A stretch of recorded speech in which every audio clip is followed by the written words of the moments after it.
ഈ ഒരു വീഡിയോ മുഴുവൻ കാണാനുള്ള ക്ഷമ നിങ്ങൾക്കുണ്ടെങ്കിൽ ഇനി വരാൻ പോകുന്ന LDC പരീക്ഷകൾ ഭരിക്കുന്നത് നിങ്ങളായിരിക്കും. LDC 2024 നിങ്ങളെ ടോപ്പ് റാങ്ക് അടുപ്പിക്കുക എന്നുള്ള പ്രോജക്റ്റിൻ്റെ ഭാഗമായി ആരംഭിച്ചിട്ടുള്ള ടെസ്റ്റ് സീരീസിൻ്റെ ആദ്യത്തെ ടെസ്റ്റിൻ്റെ ഫസ്റ്റ് ഫ്രീ ടെസ്റ്റിൻ്റെ ഡിസ്കഷൻ വീഡിയോ ആണിത്.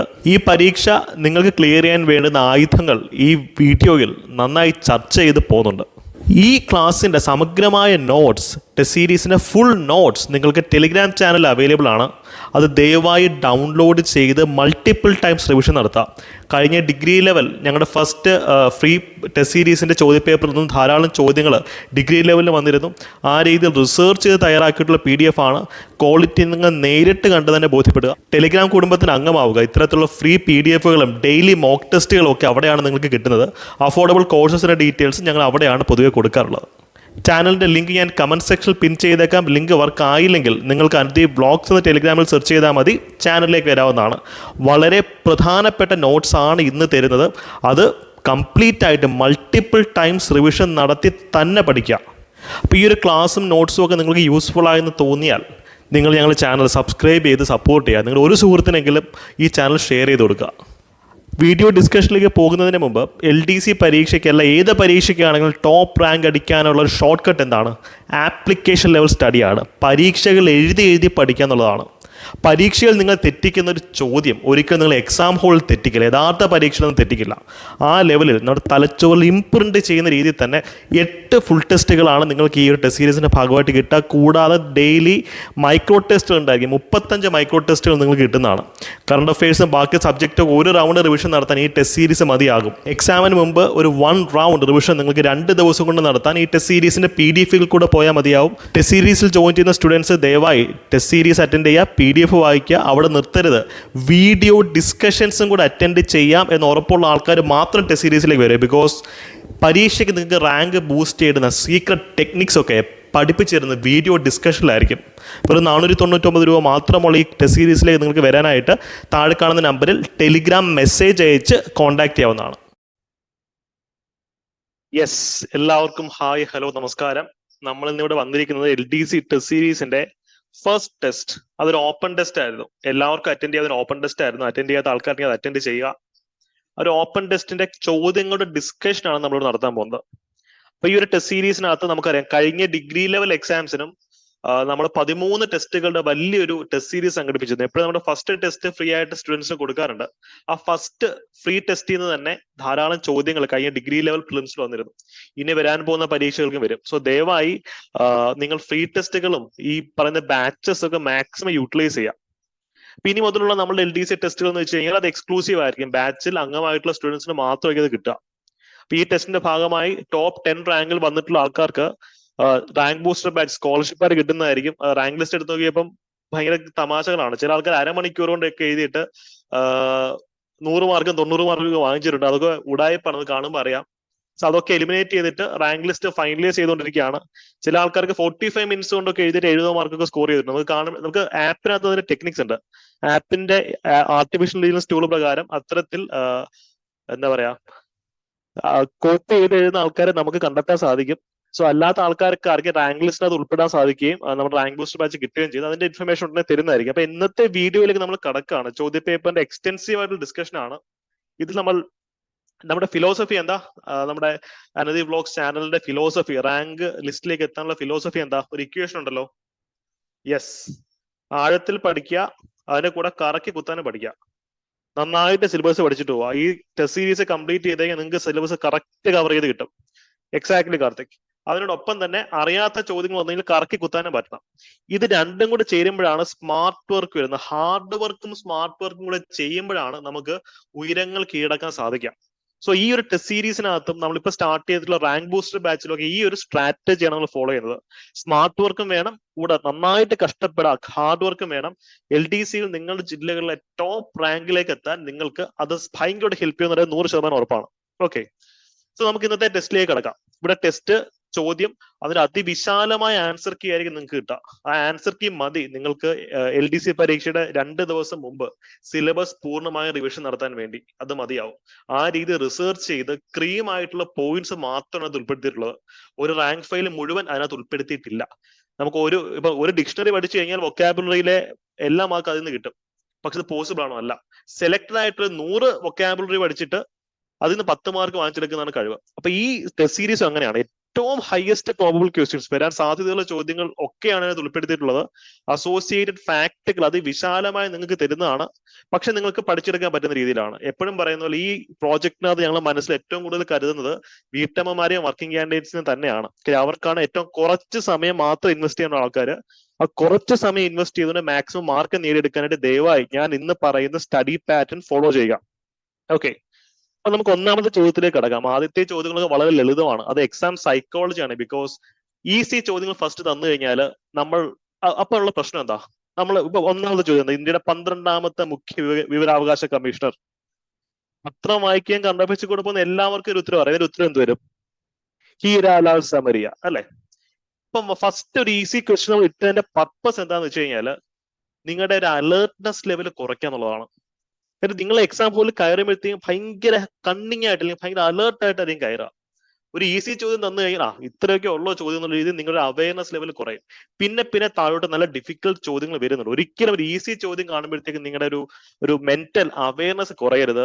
അതൊരു അപകടമാണ്, ഒരു കെണിയാണെന്ന് മനസ്സിൽ കണ്ടുകൊണ്ടാണ് മുന്നോട്ട് പോകാൻ. ഒന്നാമത്തെ ചോദ്യത്തിന്റെ ഉത്തരമാണ് ഇത്. അപ്പൊ ഈ ഒരു ചോദ്യത്തിന്റെ ഉത്തരം നിങ്ങൾ പഠിക്കുമ്പോൾ ഇതിന് ആപ്ലിക്കേഷൻ ലെവൽ സ്റ്റഡി എന്ന് പറഞ്ഞതാണ് അല്ലെ.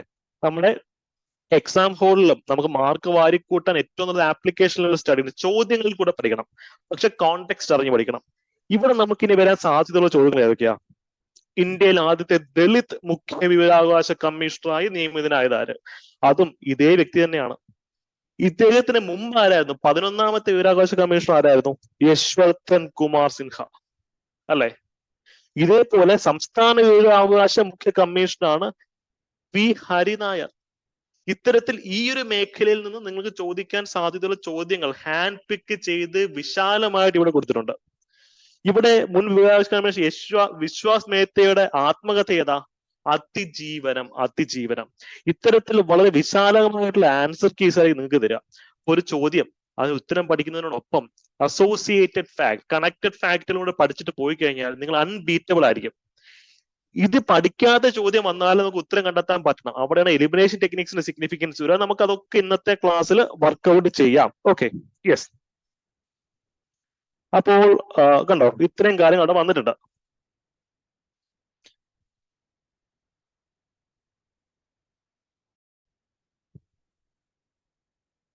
ഓക്കെ, അപ്പൊ രണ്ടാമത്തെ ചോദ്യം ജസ്റ്റ് നോക്കാം. രണ്ടാമത്തെ ചോദ്യവും വളരെ ഫാക്ച്വൽ ആയിട്ടുള്ള ചോദ്യമാണ് അല്ലെ. എന്ന് വെച്ച് കഴിഞ്ഞാൽ രണ്ടാമത്തെ ചോദ്യം എന്താ? എല്ലാ മേഖലകളിലും മികച്ച പ്രകടനം കാഴ്ചവെക്കുന്ന തദ്ദേശ സ്ഥാപനങ്ങൾക്ക് നൽകുന്ന സ്വരാജ് ട്രോഫിക്ക് കീഴിൽ 2022-23 1ാം സ്ഥാനത്തേക്ക് തിരഞ്ഞെടുക്കപ്പെട്ട ഗ്രാമപഞ്ചായത്ത് ഏതാ? ഇതിന്റെ ഉത്തരം എന്ത് വരും? ഒന്നാം സ്ഥാനത്തേക്ക് 2022-23 വരുമ്പോ അല്ലെ? വലിയ പറമ്പ് കാസർഗോഡ് അല്ലെ. വലിയ പറമ്പ് കാസർഗോഡ്. ഇത് ഫാക്ച്വൽ ചോദ്യമാണ്. നമ്മുടെ ഈ ഒരു ടെസ്റ്റ് സീരീസിനകത്ത് 2 ടെസ്റ്റ് കംപ്ലീറ്റ്ലി കറണ്ട് അഫയേഴ്സ് മാത്രമായിരിക്കും. അതായത് 200 ചോദ്യങ്ങളും അതിന്റെ അസോസിയേറ്റഡ് ഫാക്ട്. അതിൽ കൂടെ പോകുമ്പോൾ തന്നെ നിങ്ങളുടെ 1-2 വർഷത്തോളം കറണ്ട് അഫയേഴ്സ് മാക്സിമം കവർ ചെയ്യാനുള്ള ശ്രമമാണ് അവിടെ നടത്തുന്നത്. പക്ഷെ ഇത്തരം ചോദ്യങ്ങളും മറ്റ് ടെസ്റ്റുകളോടൊപ്പം ഉണ്ടായിരിക്കും. കാര്യം ഞങ്ങളുടെ ഒരു അനാലിസിസ് കറക്റ്റ് ആണെങ്കിൽ കറണ്ട് അഫയേഴ്സ് വലിയൊരു ഗെയിം ചേഞ്ചർ ആയിരിക്കും ഇപ്രാവശ്യത്തെ LDC പരീക്ഷയ്ക്ക്. അപ്പം ആ ഒരു ചോദ്യം അറ്റൻഡ് ചെയ്യാൻ നിങ്ങൾ ശ്രമിക്കുക. അതിന്റെ അസോസിയേറ്റഡ് ഫാക്ടുകളുടെ കൂട്ടത്തിൽ നിങ്ങൾക്ക് ഇവിടെ വേണ്ടുന്ന എല്ലാ കാര്യങ്ങളും ഉണ്ട്. ഓക്കെ, രഞ്ജിത്തിന്റെ വീടിന് അടുത്താണ് ഈ സ്ഥലം എന്ന് പറയുന്നു. കൺഗ്രാജുലേഷൻസ്. ഓക്കെ, അപ്പൊ ഇവിടെ സ്വരാജ് ട്രോഫി 2022-23 നിങ്ങൾ അത് മാത്രം പഠിച്ചാൽ പോലും ഇതും പഠിക്കണം. 1ാം സ്ഥാനം വലിയ പറമ്പ്, മികച്ച ഗ്രാമപഞ്ചായത്ത് 2ാം സ്ഥാനം മുട്ടാറ്, 3ാം സ്ഥാനം മരങ്ങാട്ടുപള്ളി. കാര്യം എക്സാം നമുക്ക് 3-4 ഘട്ടമായിട്ട് നടക്കാൻ പോകുന്നത്. ഏതെങ്കിലും ഘട്ടത്തിൽ ഇത്രയും തന്നിട്ട് അറേഞ്ച് ചെയ്യാൻ ചോദിച്ചാൽ എന്ത് ചെയ്യും? അപ്പൊ ഇത് PSC ബുള്ളറ്റിനിലും മിക്കധാരാ മാധ്യമങ്ങളിലും ഒക്കെ കവർ ചെയ്യുന്ന ഫാക്റ്റാ ഇത്. അതുകൊണ്ട് ഇത് എന്തായാലും പഠിച്ചിട്ട് പോകണം. മികച്ച ജില്ലാ പഞ്ചായത്തിന് 1ാം സ്ഥാനം എവിടാ? അത് മിക്കവാറും തിരുവനന്തപുരത്തിന് തന്നെ കിട്ടുന്നത് അല്ലെ. മികച്ച ജില്ലാ പഞ്ചായത്ത് 2ാം സ്ഥാനം കൊല്ലം. മികച്ച കോർപ്പറേഷൻ തിരുവനന്തപുരം. റിപ്പീറ്റ് ചെയ്ത് പഠിക്കുക. മികച്ച ഗ്രാമസഭയുടെ 1ാം സ്ഥാനം ഗുരുവായൂരാണ്. ഇത് 2022-23 പഠിച്ചതിന് ശേഷം നിങ്ങൾക്ക് പറ്റുമെങ്കിൽ എന്ത് ചെയ്യുക? 2021-22 കൂടെ നോക്കിയിട്ട് പോവുക. ഞാൻ നിർബന്ധം പറയുന്നില്ല. അതാണ് ഞാൻ ഈ പറയുന്നത്. നമ്മൾ ഇന്നത്തെ ഈ ഒരു ടെസ്റ്റ് അറ്റൻഡ് ചെയ്തിട്ട് വീഡിയോ കാണണം. അപ്പോഴാണ് ഏതാണ് ഇമ്പോർട്ടന്റ് പോയിന്റ്, ഏതാണ് ഇമ്പോർട്ടന്റ് അല്ലാത്ത പോയിന്റ് അപ്പോഴേ നിങ്ങൾക്ക് മനസ്സിലാവുക. നിങ്ങൾ ടെസ്റ്റ് അറ്റൻഡ് ചെയ്ത് കഴിഞ്ഞാൽ ഇനിയുള്ള ടെസ്റ്റുകൾക്കാണെങ്കിലും അതിന്റെ ടെസ്റ്റിന്റെ ചർച്ച വീഡിയോ നിർബന്ധമായിട്ടും കണ്ടിരിക്കുക. ഒരു കോംപ്രമൈസ് അതിനകത്ത് ഉണ്ടാവാൻ പാടില്ല. നിങ്ങൾക്ക് ലൈവ് ക്ലാസ് കാണാൻ പറ്റിയില്ലെങ്കിൽ 2x സ്പീഡിൽ റെക്കോർഡ് ക്ലാസ് കണ്ടാലും മതി. മാക്സിമം ലൈവ് തന്നെ അറ്റൻഡ് ചെയ്യാം കേട്ടോ. അപ്പൊ അതാണ് അതിന്റെ ഒരു അപ്രോച്ച് വരുന്നത്. ഇനി നമുക്ക് മൂന്നാമത്തെ ഒരു ചോദ്യത്തിലേക്ക് പോവാം. ഇവിടെ ചോദ്യം എന്താ? നമ്മളൊരു ചോദ്യം അറ്റൻഡ് ചെയ്യുമ്പോൾ നിങ്ങൾ ഫസ്റ്റ് മനസ്സിലാക്കേണ്ടത് ചോദ്യം ശരിയാണോ തെറ്റാണോ ചോദിച്ചിട്ടുള്ളത് വട്ടം ഇട്ട് വെക്കുക. ചോദ്യം എന്താ? താഴെ തന്നിരിക്കുന്നവയിൽ ശരിയായ വസ്തുതകൾ പരിശോധിച്ച ശേഷം ശരി ഉത്തരം തിരഞ്ഞെടുക്കാന്ന് പറഞ്ഞിട്ടുള്ള അല്ലെ? ശരി ശരി കൺഫ്യൂസ്ഡ് ആക്കാൻ വേണ്ടി മനഃപൂർവ്വം കൊടുത്തിട്ടുള്ള. അപ്പം ഈ കൂട്ടത്തിൽ കറക്റ്റ് റൈറ്റ് സ്റ്റേറ്റ്മെന്റ് ഏതെന്നാ ചോദിച്ചിട്ടുള്ളത്. ഈ രണ്ട് സ്റ്റേറ്റ്മെന്റുകളും നമുക്ക് പരിചിതമാണ് അല്ലെ? നിസ്സഹകരണ പ്രസ്ഥാനത്തെ പറ്റിയുള്ള പ്രസ്താവനകളാണ്. ഈ രണ്ട് പ്രസ്താവനകൾ ശരിയാണ്. PSCയുടെ സ്ഥിരം ചോദ്യമാണത്. അപ്പോൾ ഇതിന്റെ ഉത്തരം എന്തൊരു സി വരും. പക്ഷെ നിങ്ങൾ ഈ ചോദ്യം കണ്ടെങ്കിൽ വിടരുത്. കാര്യം നിസ്സഹകരണ പ്രസ്ഥാനത്തെ പറ്റി നമുക്ക് ധാരാളം ചോദ്യങ്ങൾ ഭാവിയിൽ വരും. അപ്പൊ അതിനെപ്പറ്റി ഏറ്റവും പ്രധാനമായിട്ടുള്ള ഒരു ചോദ്യമാണ്, ഗാന്ധിജി ഏത് സമരം തുടങ്ങുന്നതിന് മുമ്പാണ് നമുക്ക് 1 വർഷത്തിനകം സ്വാതന്ത്ര്യം കിട്ടുന്നുള്ള വാക്ക് നമുക്ക് തന്നത്? വളരെ പ്രാധാന്യം അർഹിക്കുന്ന ഒരു ചോദ്യമാണ്. ആ ഗാന്ധി ഫിലിം കണ്ടിട്ടുണ്ടെങ്കിൽ നിങ്ങൾക്ക് അറിയാം, ഹംകോ ഏക് സാൽ സെ ആസാദി മിലൂങ്കി എന്നൊക്കെ ഗാന്ധിജി പറയുന്ന ഡയലോഗ് ഉണ്ടല്ലേ? ഞാൻ പറഞ്ഞ എല്ലാവർക്കും ഓഡിയബിൾ ആണോ? ഓഡിയോ എല്ലാവർക്കും ഓക്കെ ആണല്ലോ? സോ ആ രീതിയിൽ എന്റെ കൂടെ നിന്നാൽ നിങ്ങൾക്ക് 1 വർഷത്തിനകം സ്വാതന്ത്ര്യം നേടിത്തരാന്ന് ഗാന്ധിജി വാക്ക് തന്ന ഒരു മൂവ്മെന്റ് ആണ് നിസ്സഹകരണ പ്രസ്ഥാനം, നോൺ കോപ്പറേഷൻ മൂവ്മെന്റ്. നമുക്ക് ഡിഗ്രി ലെവലിലും ഇത് വരാൻ സാധ്യതയുള്ള ഒരു ചോദ്യമാണ്. ഇപ്പം ട്രെൻഡിങ് ആയിക്കൊണ്ടിരിക്കുന്ന ഒന്നാണ്. ഇതിനോടൊപ്പം നിങ്ങൾ ചേർത്ത് വായിക്കേണ്ടുന്ന ഒരു അഡീഷണൽ പോയിന്റ് ഉണ്ട്. ഈ ഗാന്ധിജി ഈ പ്രസ്താവന നടത്തുന്നത് CR ദാസ് കേട്ടുകൊണ്ടിരിക്കുക. CR ദാസ് അന്നേ പറയുന്നൊരു നടക്കുന്ന കാര്യമല്ലെന്ന്. അപ്പൊ ഗാന്ധിജിയുടെ ഈ പ്രസ്താവന എതിർത്ത വ്യക്തി ആരാന്നുള്ള ചോദ്യം നമുക്ക് സിവിൽ സർവീസസിലൊക്കെ വന്നിട്ടുണ്ട്. ഓർത്തിരിക്കുക, അത് CR ദാസ് ആണ്. നമുക്ക് PSCക്ക് വരാൻ സാധ്യതയുള്ള ഒരു ചോദ്യമാണ്. ഇവിടെ മറ്റൊരു ഹൈലൈറ്റ് ഉണ്ട്, PSC ചോദിച്ചിട്ടുള്ളതാണ്. അതായത് ഗാന്ധിജി നിസ്സഹകരണ പ്രസ്ഥാനം തുടങ്ങുന്നതിന് തൊട്ട് മുമ്പ് മരിച്ചുപോയ ദേശീയ നേതാവ് ആരാ അത്? ഗാന്ധിജി വലിയ തീരാ നഷ്ടമെന്നൊക്കെ വിശേഷിപ്പിച്ചൊരു സംഭവമാണത്. ബാലഗംഗാധർ തിലക്. ബാലഗംഗാധർ തിലക് മരിച്ചത് August 1 അദ്ദേഹം മരിക്കുന്നത് അല്ലെ?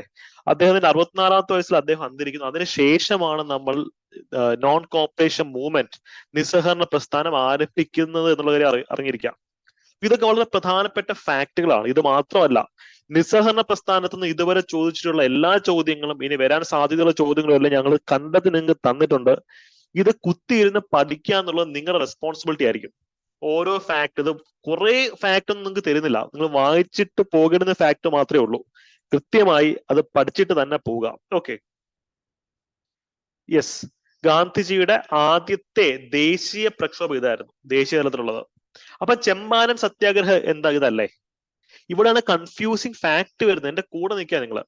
കാര്യം ഗാന്ധിജി ഇന്ത്യയിൽ ആരംഭിച്ച ആദ്യത്തെ രാഷ്ട്രീയ പ്രക്ഷോഭം ഏതാന്ന് ചോദിച്ചാൽ ചമ്പാരൻ, ഒരു സംശയമില്ല. ചമ്പാരൻ ഒരു ലോക്കൽ പ്രശ്നമാണ്, ദേശീയ പ്രശ്നമല്ല. ദേശീയ രാഷ്ട്രീയത്തിലേക്കുള്ള അദ്ദേഹത്തിന്റെ ആദ്യത്തെ കാൽവെപ്പുകളിൽ ഒന്നാണ് നിസ്സഹകരണ പ്രസ്ഥാനം എന്നുള്ള കാര്യം അറിഞ്ഞിരിക്കുക. അതാണ് നമുക്ക് ചോദ്യം വരുന്നത്. ഗാന്ധിജി ഇന്ത്യയിൽ വന്നിട്ട് ആരംഭിച്ച ആദ്യത്തെ ദേശീയ പ്രസ്ഥാനം എന്താ? ഓപ്ഷണൽ ചമ്പാരനും കാണും. പക്ഷെ ചമ്പാരൻ ദേശീയ പ്രസ്ഥാനമല്ല, അതൊരു ഗ്രാമത്തിനെ മാത്രം ബാധിക്കുന്ന ഒരു പ്രശ്നമായിരുന്നു എന്നുള്ളൊരു കാര്യം കൃത്യമായി ഓർത്തിരിക്കുക. ഇത്രയും പറഞ്ഞ കാര്യങ്ങൾ നിങ്ങൾക്ക് ക്ലിയർ ആണല്ലോ? ഇവിടെ ഗാന്ധിജിയുടെ ബാക്കിയുള്ള ഇൻഫ്ലുവൻസുകൾ, അല്ലെങ്കിൽ ഇവിടെ ജിന്ന ഈ ഒരു പ്രക്ഷോഭത്തെ എങ്ങനെയാണ് നോക്കിക്കണ്ടത്, പഞ്ചാബിലെ ഈ സമയത്തെ പ്രശ്നങ്ങൾ എന്തൊക്കെയാണെന്നുള്ളത് നിങ്ങൾ സ്കാൻ ചെയ്തിട്ട് പോവുക. ഇവിടെയൊക്കെയാണ് ഗാന്ധിജി ഈ ഒരു ദേശീയ നേതാവായിട്ട് ഇവോൾവ് ചെയ്യുന്ന ഈ ഒരു ഘട്ടത്തിലാണ് അല്ലെ? ഗാന്ധിജി ഒരു ദേശീയ നേതാവായിട്ട് വരുന്ന ഈ ഒരു ഘട്ടത്തിലാണ്.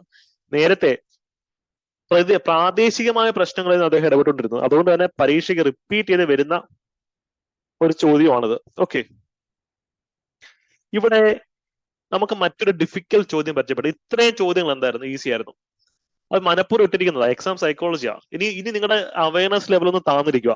അപ്പോഴാണ് അടുത്തൊരു ചോദ്യം വരുന്നത്.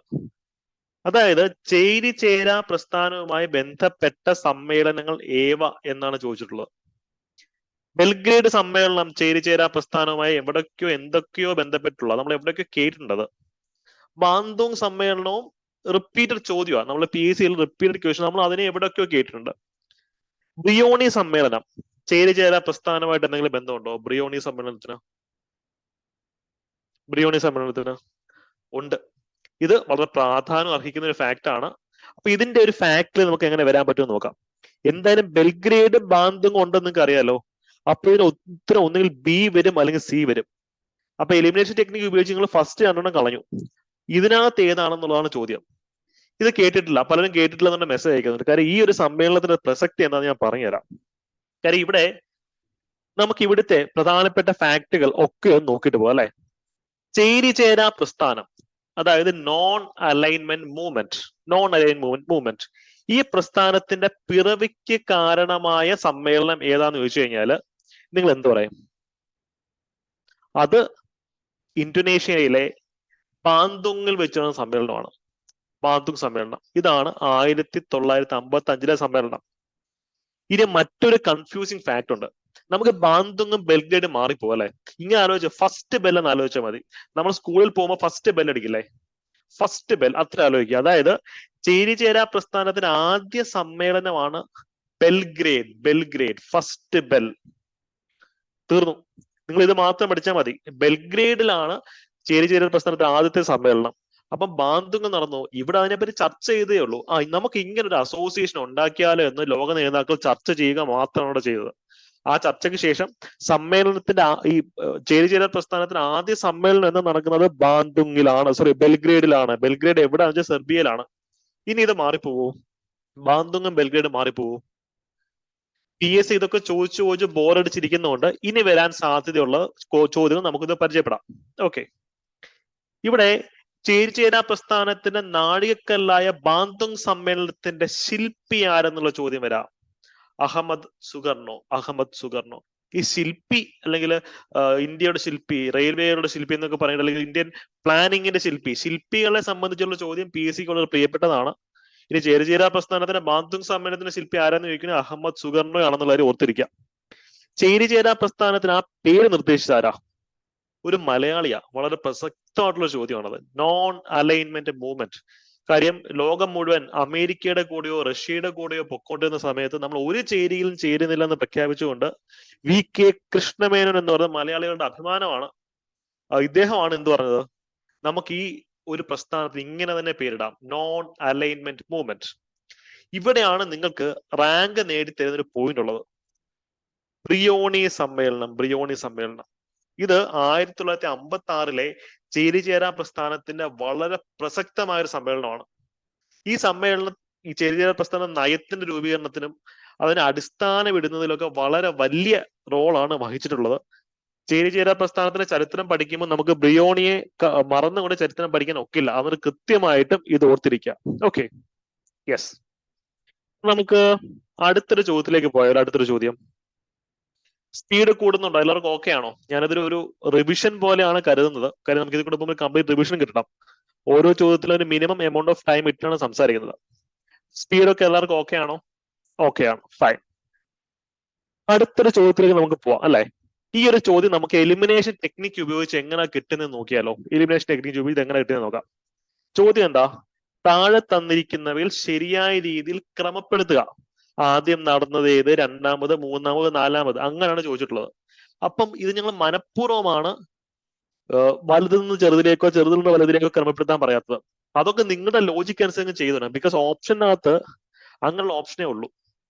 അപ്പം നിങ്ങൾ ഇതെങ്ങനെ ആദ്യമാണോ അവസാനമുള്ളതാണോ എന്നൊക്കെ നിങ്ങൾ കൺഫ്യൂസ്ഡ് ആയിട്ട് ഇരിക്കണം എന്നുള്ളത് തന്നെയാണ് ഞങ്ങളുടെ ഉദ്ദേശം. അതുകൊണ്ട് ഇതിനകത്ത് നോക്കുക, അപ്രോപ്രിയേറ്റ് ആയിട്ടുള്ള ഉത്തരം സെലക്ട് ചെയ്യാൻ നോക്കുക. അപ്രോപ്രിയേറ്റ് ഉത്തരം. ഞാൻ ഡൗട്ട് ചോദിച്ചോട്ടെ, ഇത് ഇത്രയും വായിക്കുന്നു. നിങ്ങൾക്ക് ഒരു പക്ഷേ ഇവിടെ വളരെ കൂളായിട്ട് ആലോചിക്കുമ്പോൾ ഇതിന് ഉത്തരം കിട്ടും. എക്സാം ഹോളിൽ ടെൻഷൻ അടിച്ച് ബുദ്ധിമുട്ടി നിങ്ങൾ ഇരിക്കുന്നത്. ഈ കൂട്ടത്തില് ഏറ്റവും അവസാനം വരാൻ സാധ്യതയുള്ളത് ഏതാ? പെട്ടെന്ന് നോക്കുമ്പോഴത്തേക്കും ഇടക്കാല സർക്കാർ. ഈ സർക്കാരിനെ നമ്മൾ ഇടക്കാല സർക്കാരിനെ നമ്മൾ രൂപീകരിച്ചത് ഏത് സന്ദർഭത്തിലായിരുന്നു? ഇന്ത്യക്ക് സ്വാതന്ത്ര്യം കിട്ടാറായപ്പോഴല്ലേ ബ്രിട്ടീഷുകാർ ഇന്ത്യ വിട്ട് പോകാൻ തുടങ്ങുന്നു. പോകുന്നതിന് മുമ്പ് ഇടക്കാല സർക്കാർ രൂപീകരിക്കണം. ആ സർക്കാരിന് അധികാരം കൊടുത്തിട്ട് ബ്രിട്ടൻ ഇന്ത്യയിൽ നിന്ന് പോകും 1946. അപ്പൊ ഈ കൂട്ടത്തിൽ ഇടക്കാല സർക്കാർ ആയിരിക്കണം ഏറ്റവും അവസാനം വരേണ്ടത്. കാര്യം towards the end of the freedom movement ആ. ഇതൊക്കെ ഫ്രീഡം മൂവ്മെന്റിന്റെ തുടക്കത്തിലെ ഉള്ള സംഭവ വികാസങ്ങളാണല്ലേ. അപ്പൊ ഇതിന്റെ വർഷം ആലോചിക്കുന്നതിനേക്കാൾ നല്ലത് അതിന്റെ പശ്ചാത്തലം ആലോചിക്കുന്ന ക്രിപ്സ് ദൗത്യത്തിന്റെ പശ്ചാത്തലം എന്തായിരുന്നു? ഇന്ത്യക്ക് സ്വാതന്ത്ര്യം കൊടുക്കുന്നതിനെ പറ്റി ചർച്ച ചെയ്യാൻ ക്രിപ്സ് വരുന്നു. വേവൽ പ്ലാന്റെ പശ്ചാത്തലം എന്തായിരുന്നു? ലോർഡ് വേവൽ ഇന്ത്യക്ക് സ്വാതന്ത്ര്യം തരുന്നതിനെ പറ്റി ചർച്ച ചെയ്യുന്നു. പൂനെ ഉടമ്പടിയൊക്കെ അംബേദ്കറും ഗാന്ധിജിയും തമ്മിലുള്ള സംഭവം. ഇവിടെ നിങ്ങൾ വർഷം ആലോചിക്കണ്ട, അതിന്റെ കഥയും അതിന്റെ കോണ്ടെക്സ്റ്റും ആലോചിക്കാം. ലാഹോർ പ്രമേയം എന്തായിരുന്നു? പൂർണ്ണ സ്വരാജിന്റെ പ്രമേയം. ഈ കൂടുതൽ ഇടക്കാല ഗവൺമെന്റ് ആണ് സ്വാതന്ത്ര്യത്തിനോട് ഏറ്റവും അടുത്ത് നിൽക്കുന്ന ഇവന്റ്. ഞാൻ പറഞ്ഞൊരു ഐഡിയ നിങ്ങൾക്ക് മനസ്സിലായോ? അപ്പൊ ഇടക്കാല ഗവൺമെന്റ് ആയിരിക്കണം ഏറ്റവും ലാസ്റ്റ് വരേണ്ടത്. അപ്പൊ ഇടക്കാല ഗവൺമെന്റ് ലാസ്റ്റ് വരുന്ന ഒരൊറ്റ ഓപ്ഷൻ ഉള്ളു ബി. നിങ്ങൾ ആലോചിക്കുക, പാക്ട്, പൂന ഉടമ്പടിയാണ് ആദ്യമേ വരേണ്ടത്. അതിനുശേഷം എന്ത് വരണം? ലാഹോർ സമ്മേളനം വരണം. അതിനുശേഷമാണ് ക്രിപ്സ് മിഷൻ വരേണ്ടത്. പിന്നീട് വേവൽ പ്ലാൻ, ഏറ്റവും അവസാനമാണ് ഇടക്കാല സർക്കാർ വരേണ്ടത്. ഇതിന്റെ ലോജിക്ക് നിങ്ങൾക്ക് മനസ്സിലായോ? ഇങ്ങനെ ചിന്തിച്ചിട്ടുള്ള എത്ര ആൾക്കാരുണ്ടായിരുന്നു? അതോ നിങ്ങൾ ക്ലാസ് റൂമിൽ നിന്ന് വർഷം ഓർത്തെടുക്കായിരുന്നു? ഇങ്ങനെ ചിന്തിച്ചിട്ടുള്ള കുറച്ച് ആൾക്കാർ അങ്ങനെ ചിന്തിച്ചു, കുറച്ച് ആൾക്കാർ വർഷം ഓർത്തെടുത്തു, അല്ലെ? എങ്ങനെയാണ് ആൻസർ കിട്ടിയാൽ മതി. പക്ഷെ നമ്മൾ എക്സാം ഹോളിൽ ഇങ്ങനെയാണ് ചിന്തിക്കേണ്ടത്. ക്ലിയർ ആണല്ലോ? യെസ്. അപ്പൊ ഇത് മാത്രം പഠിച്ചാൽ മതിയോ? പോരാ. ഇത്രയും വർഷങ്ങള്, കാര്യം ഈ വർഷം പഠിക്കുന്നതിൽ ഞാനും ഇത്തിരി മോശമാണ്. പക്ഷെ ഇത്രയും വർഷങ്ങൾ നിങ്ങൾ പഠിക്കണം. ഹിസ്റ്ററി ആണെന്ന സബ്ജക്റ്റിൽ പോലും ഞാൻ തുറന്നു പറയാണ്, വർഷങ്ങൾ പഠിക്കുന്നത് വളരെ ബുദ്ധിമുട്ടുള്ള ഒരു കാര്യമാണ്. Yes, good. എല്ലാവരുടെ ഒരു അപ്രോച്ച് കൊള്ളാം. ഞാൻ കമന്റ്സ് വായിക്കുന്നുണ്ട്. അപ്പൊ ഇത്രയും വർഷങ്ങൾ കൃത്യമായി പഠിച്ചിട്ട് പോവാ. വളരെ കുറച്ച് മാത്രമേ നിങ്ങൾക്ക് തരുന്നുള്ളൂ. ഇവിടെ ഒന്നാം സ്വാതന്ത്ര്യ സമരം മുതൽ ഇന്ത്യയുടെ വിഭജനം വരെയുള്ള സെലക്റ്റഡ് ആയിട്ടുള്ള കുറച്ച് വർഷങ്ങളെ തന്നിട്ടുള്ളൂ. നിങ്ങൾ ഇത് ഒരു കാരണവശാലും മറക്കാൻ പാടില്ലാത്ത വർഷങ്ങളാണ്. ഹാൻഡ് പിക്ക് ചെയ്ത് തരികയാണ് നിങ്ങൾക്ക്. ഇവിടെ ഞാൻ ഡൗട്ട് ചോദിച്ചോട്ടെ. ഇവിടെ നമ്മളെ നെഹ്റു കമ്മിറ്റി റിപ്പോർട്ട്, അല്ലെ? നെഹ്റു കമ്മിറ്റി റിപ്പോർട്ടിന്റെ വർഷം ഏതാ വരുന്നത്? നെഹ്റു കമ്മിറ്റി റിപ്പോർട്ടിന്റെ വർഷം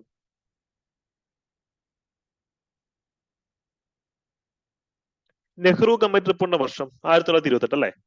1928. അതാണ് തിരിഞ്ഞു വന്നത്. നെഹ്റു എന്ന് പറയുമ്പോൾ ഇത് ഏത് നെഹ്റുവാ? പലരും 29 പറഞ്ഞു. ഇത് ഏത് നെഹ്റുവാ? മോത്തിലാൽ നെഹ്റു, ജവഹർലാൽ നെഹ്റുവിന്റെ അച്ഛനായിട്ടുള്ള മോത്തിലാൽ നെഹ്റു. ഇതിപ്പോ അടുത്ത കാലത്ത് PSC ചോദിക്കുന്നുണ്ട്. അപ്പൊ ഒന്ന് ശ്രദ്ധിച്ചിരിക്കുക, എന്റെ കൂടെ ഒന്ന് നിങ്ങൾ ശ്രദ്ധിച്ചിരിക്കുക. ഇനിയുള്ള ടെസ്റ്റുകളിൽ ഇതിനെ പറ്റിയുള്ള ചോദ്യങ്ങൾ കാണും. നെഹ്റുവിന്റെ അച്ഛൻ മോത്തിലാൽ നെഹ്റു ഇന്ത്യക്ക് വേണ്ടി സമർപ്പിച്ച റിപ്പോർട്ടാണ് മോത്തിലാൽ നെഹ്റു റിപ്പോർട്ട് എന്ന് പറയുന്നത് കേട്ടോ. ഇതിന് അണ്ടറില് ഇന്ത്യക്കൊരു ഭരണഘടന എങ്ങനെ സൃഷ്ടിക്കണം എന്നുള്ള ചർച്ചയാണ് നടക്കുന്നത്. ഈ ഭരണഘടന അല്ലെങ്കിൽ ഈ ഒരു പ്ലാൻ ഇന്ത്യക്കാർ തന്നെ റിജക്ട് ചെയ്യുക. നമ്മൾ തന്നെ പറയണം ഇതിനകത്ത് പല കാര്യങ്ങളും ഉൾപ്പെടുത്തിയിട്ടില്ല. ഇതിന്റെ പേരിൽ ജവഹർലാൽ നെഹ്റു മോത്തിലാൽ നെഹ്റു വീടി തമ്മിലല്ലായിരുന്നു. മനസ്സിലായില്ലേ? ഇതിനകത്താണ് മോത്തിലാൽ നെഹ്റു എന്ത് ചോദിക്കുന്നത്? സ്വരാജ് അല്ലെങ്കിൽ ഡൊമീനിയൻ സ്റ്റാറ്റസ് വേണമെന്ന് ബ്രിട്ടീഷ് ഗവൺമെന്റ് ചോദിക്കുന്നു. ബ്രിട്ടീഷ് ഗവൺമെന്റ് പോയി പണി നോക്കാൻ പറയുന്നു. അതിന്റെ വൈരാഗ്യത്തിനാണ് തൊട്ടടുത്ത വർഷം പുള്ളിയുടെ മകൻ ജവഹർലാൽ നെഹ്റു എന്ത് ചോദിക്കുന്നത്? പൂർണ്ണ സ്വരാജ് ചോദിക്കുന്നത്. ആഹാ, എന്റെ അച്ഛൻ സ്വരാജ് ചോദിച്ചിട്ട് നിങ്ങൾ കൊടുത്തില്ലേ? എന്നാ കാണിച്ചു തന്നെ ജവഹർലാൽ നെഹ്റു തൊട്ടടുത്ത വർഷം എന്ത് ചെയ്യുന്നുണ്ട്? പൂർണ്ണ സ്വരാജ് ചോദിക്കുന്നുണ്ട്. അപ്പൊ ഇത് ചോദിക്കാം, ഏത് റിപ്പോർട്ടിലാണ് നെഹ്റു സ്വരാജ് ആവശ്യപ്പെടുന്നത് എന്ന് ചോദ്യം വന്നു കഴിഞ്ഞാൽ നെഹ്റു റിപ്പോർട്ടിലാണ്. ഇത് ജവഹർലാൽ നെഹ്റു അല്ല, അദ്ദേഹത്തിന്റെ അച്ഛൻ മോത്തിലാൽ നെഹ്റു ആണെന്നുള്ള കാര്യം കൃത്യമായിട്ട് ഓർത്തിരിക്കാം. 1929 ജവഹർലാൽ നെഹ്റു കോൺഗ്രസ് അധ്യക്ഷനാകുമ്പോൾ അവിടെ എന്ത് സംഭവിക്കുന്നു? അദ്ദേഹം പൂർണ്ണ സ്വരാജ് ചോദിക്കുന്നു. പിന്നെ പൂർണ്ണ സ്വരാജ് ഒക്കെ PSC ചോദിച്ചു മടുത്ത്. അതുകൊണ്ട് അടുത്ത കാലത്ത് മോത്തിലാൽ നെഹ്റു കമ്മിറ്റി റിപ്പോർട്ട് ചെയ്ത് നമുക്ക് ധാരാളം ചോദ്യങ്ങൾ വരുന്നുണ്ട്. ഇവിടെ നിന്നുള്ള ചോദ്യങ്ങൾ നിങ്ങൾക്ക് ഇനിയും ഈ ഒരു പരീക്ഷയിൽ പ്രതീക്ഷിക്കാം. ഇതിപ്പോ ന്യൂസിൽ വരാനുള്ള മറ്റൊരു പ്രധാനപ്പെട്ട കാരണം എന്താണെന്ന് വെച്ച് കഴിഞ്ഞാല് ഈ 1928 മോത്തിലാൽ നെഹ്റു ആണ് ഇന്ത്യൻ നാഷണൽ കോൺഗ്രസിന്റെ പ്രസിഡന്റ് ആവുന്നത്. തൊട്ടടുത്ത വർഷം മകൻ ജവഹർലാൽ നെഹ്റു ആണ് പ്രസിഡന്റ് ആവുന്നത്. അപ്പൊ ആ ഒരു ക്രൊണോളജി കൃത്യമായിട്ട് ഓർത്തിരിക്കാം. മനസ്സിലാവുന്നുണ്ടോ? ഇവിടെ 1, 2, 3 വട്ടമേശ സമ്മേളനങ്ങളുടെ വർഷങ്ങളും ഓർത്തു വെച്ചിരിക്കുക. രാഷ്ട്രവാദം 1940 ആരാണ് ദ്വിരാഷ്ട്രവാദം കൊണ്ടുവരുന്നത്? അല്ലെ, ദ്വിരാഷ്ട്ര സിദ്ധാന്തം, 2 സ്റ്റേറ്റ് തിയറി, അല്ലെ? Sorry, 2 nation theory. Yes, Muhammad ഇക്ബാലിന്റെ പ്രേരണയിൽ ജിന്നയുടെ നേതൃത്വത്തിലാണ് റെസൊല്യൂഷൻ വരുന്നത്. എക്സാക്ട്ലി, ജിന്നയാണ് 2 നേഷൻ തിയറി ഇൻട്രൊഡ്യൂസ് ചെയ്യുന്നത്, അല്ലെ? അപ്പൊ ഞാൻ ഡൗട്ട് ചോദിച്ചോട്ടെ, ഒരു സംശയം ചോദിച്ചോട്ടെ, ഒരു അസോസിയേറ്റ് ഫാക്ട്, കൺഫ്യൂസിങ് ഫാക്ട് നിങ്ങൾ പറയാം. 2 സ്റ്റേറ്റ് സൊല്യൂഷൻ അതിപ്പോ പത്രത്തിലുണ്ട്, അല്ലെ? ദ്വിരാഷ്ട്ര പരിഹാരം, 2 സ്റ്റേറ്റ് സൊല്യൂഷൻ, അത് എന്തുമായി ബന്ധപ്പെട്ടതാ? നമുക്കറിയാം 2 സ്റ്റേറ്റ് തിയറി ജിന്നയുടെ ആണെന്നറിയാം. 2 സ്റ്റേറ്റ് സൊല്യൂഷൻ എന്തുമായിട്ട് ബന്ധപ്പെട്ടതാ? ചൈനയാണ്, പലസ്തീനാണ്. എക്സാക്ട്ലി ആശ, പലസ്തീനുമായി ബന്ധപ്പെട്ടതാണ് അല്ലെ ടു സ്റ്റേറ്റ് സൊല്യൂഷൻ. ചൈനയുടേത് വൺ നേഷൻ ഡോക്ട്രിൻ ആണ്, വൺ ചൈന പോളിസിയാണ് ചൈനയുടെ. ഇതെല്ലാം തിരിഞ്ഞു പോകും. അപ്പൊ നമുക്ക് എല്ലാം ഒന്ന് പഠിക്കാം, എന്റെ കൂടെ നിൽക്കാം. ഇന്ത്യൻ ചരിത്രവുമായി ബന്ധപ്പെട്ടത് ടു നേഷൻ തിയറിയാണ്, ദ്വിരാഷ്ട്ര സിദ്ധാന്തം. അതായത് ഇന്ത്യയും പാകിസ്ഥാനും രണ്ട് രാജ്യമാകണമെന്നുള്ള ജിന്നയുടെ വാദമാണത്. ടു നേഷൻ തിയറി എന്ന് പറയുന്നത് പലസ്തീനുമായി ബന്ധപ്പെട്ടുള്ള അല്ലെ, മുസ്ലിങ്ങൾക്ക് പലസ്തീൻ, ജൂതന്മാർക്ക് ഇസ്രായേൽ, രണ്ട് രാജ്യങ്ങൾ സൃഷ്ടിക്കപ്പെടണം. അതാണ് two nation theory, two state solution. ചൈനയുമായി ബന്ധപ്പെട്ടതാണ് one nation theory, one China policy എന്ന് പറയുന്നത്. കാര്യം ചൈനയുമായി നമുക്ക് നയതന്ത്ര ബന്ധം സ്ഥാപിക്കണമെങ്കിൽ തായ്വാനുമായുള്ള ബന്ധം നമ്മൾ ഉപേക്ഷിക്കേണ്ടി വരും. പിന്നെ ഒരൊറ്റ ചൈനയേ ഉള്ളൂ, തായ്വാൻ മറ്റൊരു ചൈനയല്ല, ചൈന ഒന്നേ ഉള്ളൂ എന്നുള്ളതാണ് അതിന്റെ സിദ്ധാന്തം എന്ന് പറയുന്നത് കേട്ടോ. ഓക്കെ, അപ്പൊ ഇത്തരം കാര്യങ്ങൾ ഓർത്തിരിക്കുക. അപ്പൊ നിങ്ങൾ അടുത്ത ക്ലാസ് വരുന്നതിന് മുമ്പ് ഹോംവർക്ക് തരാം. വൺ കൺട്രി ടു സിസ്റ്റം, ഒരു രാജ്യത്തിൽ രണ്ട് സംവിധാനം. ഈ പോളിസി, ഈ നയം ഏത് രാജ്യത്തിലാണെന്നുള്ളത് നോക്കിയിട്ട് വരാം. ഇപ്പൊ ഞാൻ പറഞ്ഞത് എല്ലാം കൂടെ കുളമാക്കുന്നില്ല, നമുക്ക് ഇനിയുള്ള ക്ലാസ്സുകളിൽ ഇതൊക്കെ ഓരോന്നോരോന്നോട്ട് പഠിക്കാം. ഇതൊക്കെ ഇപ്പൊ ന്യൂസിൽ കത്തി നിൽക്കുന്ന കാര്യങ്ങളാണ് കേട്ടോ. Two state solution, one China policy, SV ആണ്, വെരി ഗുഡ്. അത് മറ്റേ ഈ പറഞ്ഞ ചൈനയുമായിട്ടാണ്. എക്സാക്ട്ലി ഹോങ്കോങ്ങുമായിട്ടുള്ള ബന്ധവുമായി ബന്ധപ്പെട്ടതാണത്. ഇതൊക്കെ ന്യൂസ് പേപ്പറിൽ ഉള്ളതാണ്. കറണ്ട് അഫയേഴ്സ് ടെസ്റ്റിനാണ് നമ്മൾ ഇതൊക്കെ കവർ ചെയ്യും കേട്ടോ. ഓക്കെ, നമുക്ക് മറ്റൊരു ചോദ്യത്തിലേക്ക് പോയാലോ? മറ്റൊരു ചോദ്യം, അന്തരീക്ഷത്തിൽ, ഇത് 6ാമത് ചോദ്യമാണ് അല്ലെ. ഇത് നമുക്ക് എലിമിനേഷൻ ടെക്നിക്സ് വളരെ വിദഗ്ധമായി ഉപയോഗിക്കാൻ പറ്റിയ ചോദ്യമാണത്. ഇത് കണ്ടു കഴിഞ്ഞാൽ നിങ്ങൾ വളരെ കൺഫ്യൂസിംഗ് ആയിട്ട് തോന്നും. നമുക്ക് ജസ്റ്റ് ഒന്ന് നോക്കാം. 6ാമത് ചോദ്യം. 6ാമത് ചോദ്യം തന്നിരിക്കുന്നതിൽ തെറ്റായ വസ്തുത തിരഞ്ഞെടുക്കാൻ ചോദിച്ചിട്ടുള്ളത്. തെറ്റായ വസ്തുത തിരഞ്ഞെടുക്കാൻ ചോദിച്ചിട്ടുള്ളത്. 1ാമത്തെ സ്റ്റേറ്റ്മെന്റ് എന്താ പറയുന്നത്? അന്തരീക്ഷത്തിൽ ഒരു ന്യൂനമർദ്ദ പ്രദേശവും അതിന് ചുറ്റുമായി ഉച്ചമർദ്ദ പ്രദേശവും സൃഷ്ടിക്കപ്പെടുന്ന ചക്രവാതകങ്ങൾ, ചക്രത്തെ പൊലിക്കുന്ന വാതകങ്ങൾ, സൈക്ലോൺസ് രൂപം കൊള്ളുന്നതിന് കാരണമാകുന്നു എന്ന് പറയുന്നത്. ഇത് ശരിയാണോ? 1ാമത്തെ സ്റ്റേറ്റ്മെന്റ് ശരിയാണോ? ഫസ്റ്റ് സ്റ്റേറ്റ്മെന്റ് കറക്റ്റ് ആണോ? യെസ്, ശരിയാണ്. നിങ്ങൾക്ക് ഒന്നും അറിഞ്ഞുകൂടാത്തൊരു വിദ്യാർത്ഥിയാണെങ്കിൽ ഞാൻ പറയുന്നത് ശ്രദ്ധിക്കുക. ന്യൂനമർദ്ദം എന്ന് വെച്ചാൽ എന്താ? Low pressure region. ഒരു സ്ഥലത്തിനകത്ത് പ്രഷർ ലോ ആണ്, അതിന്റെ അർത്ഥം അതിന് ചുറ്റും പ്രഷർ ഹൈ ആണെന്നല്ലേ. മറ്റേ ആവേശ സിനിമ നിങ്ങൾ കണ്ടില്ലായിരുന്നു? ചോട്ടാ മുംബൈയുടെ ഒരു ഒരു ഡംസ്മരാശ് കളിക്കുന്ന കണ്ടില്ലായിരുന്നു? ചോട്ട മുംബൈ ഒരു വലിയ പടിവാള് വെക്കും, ഒരു ചെടിയ പടിവാള് വെക്കും. ഇത് ചോട്ട, ഇത് ബെഡ. ഒരു സംഭവം ചെറുതാന്ന് പറയണെങ്കിൽ with reference to other thing ആയിരിക്കില്ല വലുതാന്ന് പറയുന്നത്. ഒരു പ്രദേശത്ത് ന്യൂനമർദ്ദമാണെന്ന് വെച്ചാൽ അതിന്റെ അർത്ഥം അതിന് ചുറ്റുമുള്ള പ്രദേശത്തിൽ ഉച്ചമർദ്ദമാണെന്നല്ലേ. പോട്ടെ, ഒരു സ്ഥലത്ത് ഉച്ചമർദ്ദം, ഒരു സ്ഥലത്ത് ഹൈ പ്രഷർ ആണെന്ന് വെച്ചാൽ അതിന്റെ അർത്ഥം എന്താ? ചുറ്റുള്ള സ്ഥലത്ത് ഹൈ പ്രഷർ ആണെന്നാണ്. എന്നാ പിന്നെ എല്ലാ ഹൈ പ്രഷർ ആണെന്ന് പറഞ്ഞത് ചുറ്റുള്ള സ്ഥലത്ത് ലോ പ്രഷർ ആയതുകൊണ്ടല്ലേ അതിനെ കമ്പയർ ചെയ്ത് നോക്കുമ്പോൾ ഇവിടെ ഹൈ പ്രഷർ ആണെന്ന് പറയുന്നത്. ഞാൻ പറഞ്ഞ സൈക്കോളജി നിങ്ങൾക്ക് മനസ്സിലായോ? ഇതുപോലെ എക്സാം ഹോളിൽ ആലോചിക്കുക. എക്സാമ്പിൾ ഫാക്ടുകൾ ഓർത്തെടുക്കാൻ ശ്രമിക്കില്ല. നമ്മുടെ LDC ബാച്ചിലൊക്കെ നമ്മൾ ട്രെയിനിങ് നൽകുന്നത് കോണ്ടെക്സ്റ്റ് പഠിപ്പിച്ചുകൊണ്ടാണ്. ഇപ്പൊ ഇവിടെ നിങ്ങൾക്ക് ന്യൂനമർദ്ദമാന്ന് വെച്ചാൽ അതിന്റെ അർത്ഥം ചുറ്റും ഉച്ചമർദ്ദമായി, ഇതിനെ കമ്പയർ ചെയ്ത് പറയുന്നതല്ലേ. അപ്പൊ നടുക്ക് ലോ പ്രഷറും ചുറ്റും ഹൈ പ്രഷറും. അപ്പൊ എന്ത് പറ്റും? ലോ പ്രഷർ റീജിയനിലോട്ട് കാറ്റ് ഇടിച്ചു കയറും അല്ലെ. കാറ്റ് എന്ന് വെച്ചാൽ എന്താ? ഹൈ പ്രഷറിൽ നിന്നും ലോ പ്രഷറിലേക്കുള്ള വായുവിന്റെ സഞ്ചാരം അല്ലേ. അപ്പൊ ഈ അവസ്ഥ വരുമ്പോഴത്തേക്കും കാറ്റിടിച്ചു തരും, അപ്പൊ കിടന്ന് കറങ്ങും, ചക്രവാതകം ഉണ്ടാവും, സൈക്ലോൺസ് ഉണ്ടാവും. അപ്പൊ ഫസ്റ്റ് സ്റ്റേറ്റ്മെന്റ് ശരിയാണെന്ന് അങ്ങനെ ആലോചിക്കാം. ഓക്കെ, അപ്പൊ ഞാൻ ചോദിച്ചോട്ടെ, ഇതിന് നേരെ ഓപ്പോസിറ്റ് ആണെങ്കിലോ? ചുറ്റും ലോ പ്രഷറും നടുക്ക് ഹൈ പ്രഷറും, അപ്പൊ എന്ത് സംഭവിക്കും? അപ്പൊ എന്താ സംഭവിക്കുന്നത്? ആന്റി സൈക്ലോൺ ഉണ്ടാവും. ഇവിടെ സൈക്ലോൺ ഉണ്ടാവണമെങ്കിൽ മറ്റടുത്ത പ്രതിചക്രവാതകം ആന്റി സൈക്ലോൺ ഉണ്ടാവും. കാര്യം ഇവിടെ കാറ്റ് പുറത്തോട്ടല്ലേ പോകുന്നത്, പുറത്ത് ആന്റി സൈക്ലോൺ. അത്ര അതിന്റെ കോണ്ടെക്സ്റ്റ് അത്രേ ഉള്ളൂ. അപ്പൊ 1ാമത്തെ സ്റ്റേറ്റ്മെന്റ് കറക്റ്റ് ആണ്, ആർക്കും സംശയമില്ല. 2ാമത്തെ സ്റ്റേറ്റ്മെന്റോ? ചക്രവാതകങ്ങളും പ്രതിചക്രവാതകങ്ങളും അസ്ഥിരവാതകങ്ങൾക്ക് ഉദാഹരണമാണ്. സൈക്ലോൺസും ആന്റി സൈക്ലോൺസും സ്ഥിരമായിട്ടുള്ള വാതകമല്ല, അസ്ഥിരമാണെന്നാ പറയുന്നത്. ഇതെങ്ങാണ് സ്ഥിരമായിരുന്നെങ്കിൽ നമ്മളൊക്കെ പണ്ടേക്ക് വേണ്ട തട്ടിപ്പോയി. എത്ര ആലോചിച്ചാൽ മതി. സൈക്ലോൺസ് ഒക്കെ സ്ഥിരമായിട്ട് അടിച്ചുകൊണ്ടിരിക്കുന്ന കാറ്റാണെങ്കിൽ ഇപ്പൊ ഇങ്ങനെ ക്ലാസ് വന്നിരിക്കാനോ ക്ലാസ് അറ്റൻഡ് ചെയ്യാനൊക്കെ നമ്മൾ ആരെങ്കിലും ബാക്കി ഉണ്ടായിരിക്കുമോ? എപ്പോഴും എത്ര ആലോചിച്ചാൽ നമ്മുടെ ഡെയിലി ലൈഫിൽ വെച്ച് നിങ്ങൾ ആലോചിച്ചാൽ മതി. Trade window. അപ്പൊ നിങ്ങൾക്ക് ആ കോണ്ടെക്സ്റ്റ് ആലോചിക്കുക. എക്സാം ഹോളിൽ നിങ്ങൾ ഇങ്ങനെ വേണം ആലോചിക്കാൻ. സ്ഥിരമായിട്ട് സൈക്ലോൺ സ്ഥിരവാതകമായിരുന്നെങ്കിൽ എന്തായിരുന്നു അവസ്ഥ? നമ്മുടെ മനുഷ്യരാശി ഉണ്ടാവില്ലായിരുന്നു. ചില ഗ്രഹങ്ങളിൽ സൈക്ലോൺസ് സ്ഥിരമാണ്, അതുകൊണ്ടാണ് അവിടെ ലൈഫ് ഇല്ലാത്തത് തന്നെ. മനസ്സിലായല്ലോ? അപ്പൊ ഒന്നാമത്തെ സ്റ്റേറ്റ്മെന്റും രണ്ടാമത്തെ സ്റ്റേറ്റ്മെന്റും ശരിയാണ്. ഇവിടെ ചോദ്യം തെറ്റായ വസ്തുത തിരഞ്ഞെടുക്കാനാണ്. അപ്പം 1ഉം 2ഉം ഉള്ളത് എല്ലാം എലിമിനേറ്റ് ചെയ്തേ, എല്ലാം പോയി. അപ്പൊ എല്ലാം ശരിയാണെന്ന് ഓപ്ഷനിലേക്ക് എത്താൻ പറ്റും. ഇവിടെ ഞാൻ ഡൗട്ട് ചോദിച്ചോട്ടെ, നിങ്ങൾ പലരും സ്റ്റക്ക് ആയത് ഇതിനകത്താണ്. മെക്സിക്കോ, വെസ്റ്റ് ഇൻഡീസ് പ്രദേശങ്ങളിൽ വീശുന്ന ഉഷ്ണമേഖലാ ചക്രവാതകമാണ് ഹുറക്കൈൻ. ഹുറക്കൈൻസ് എന്നൊക്കെ നമ്മൾ ഇംഗ്ലീഷിൽ പറയും അല്ലെ? ഇത് ശരിയായിട്ടുള്ള സ്റ്റേറ്റ്മെന്റ് തന്നെ. അത് നിങ്ങൾക്ക് അറിയില്ലെന്ന് തന്നെ വെക്കുക, അറിയില്ല, നിങ്ങൾ ഇവരെ കേട്ടിട്ടില്ല.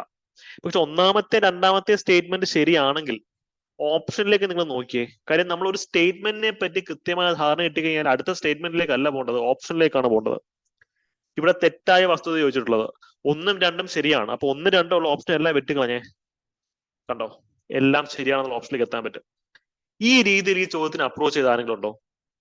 ഈ മൂന്നാമത്തെ സ്റ്റേറ്റ്മെന്റ് വായിക്കാതെ തന്നെ നമുക്ക് ഉത്തരത്തിലേക്ക് എത്താൻ പറ്റും.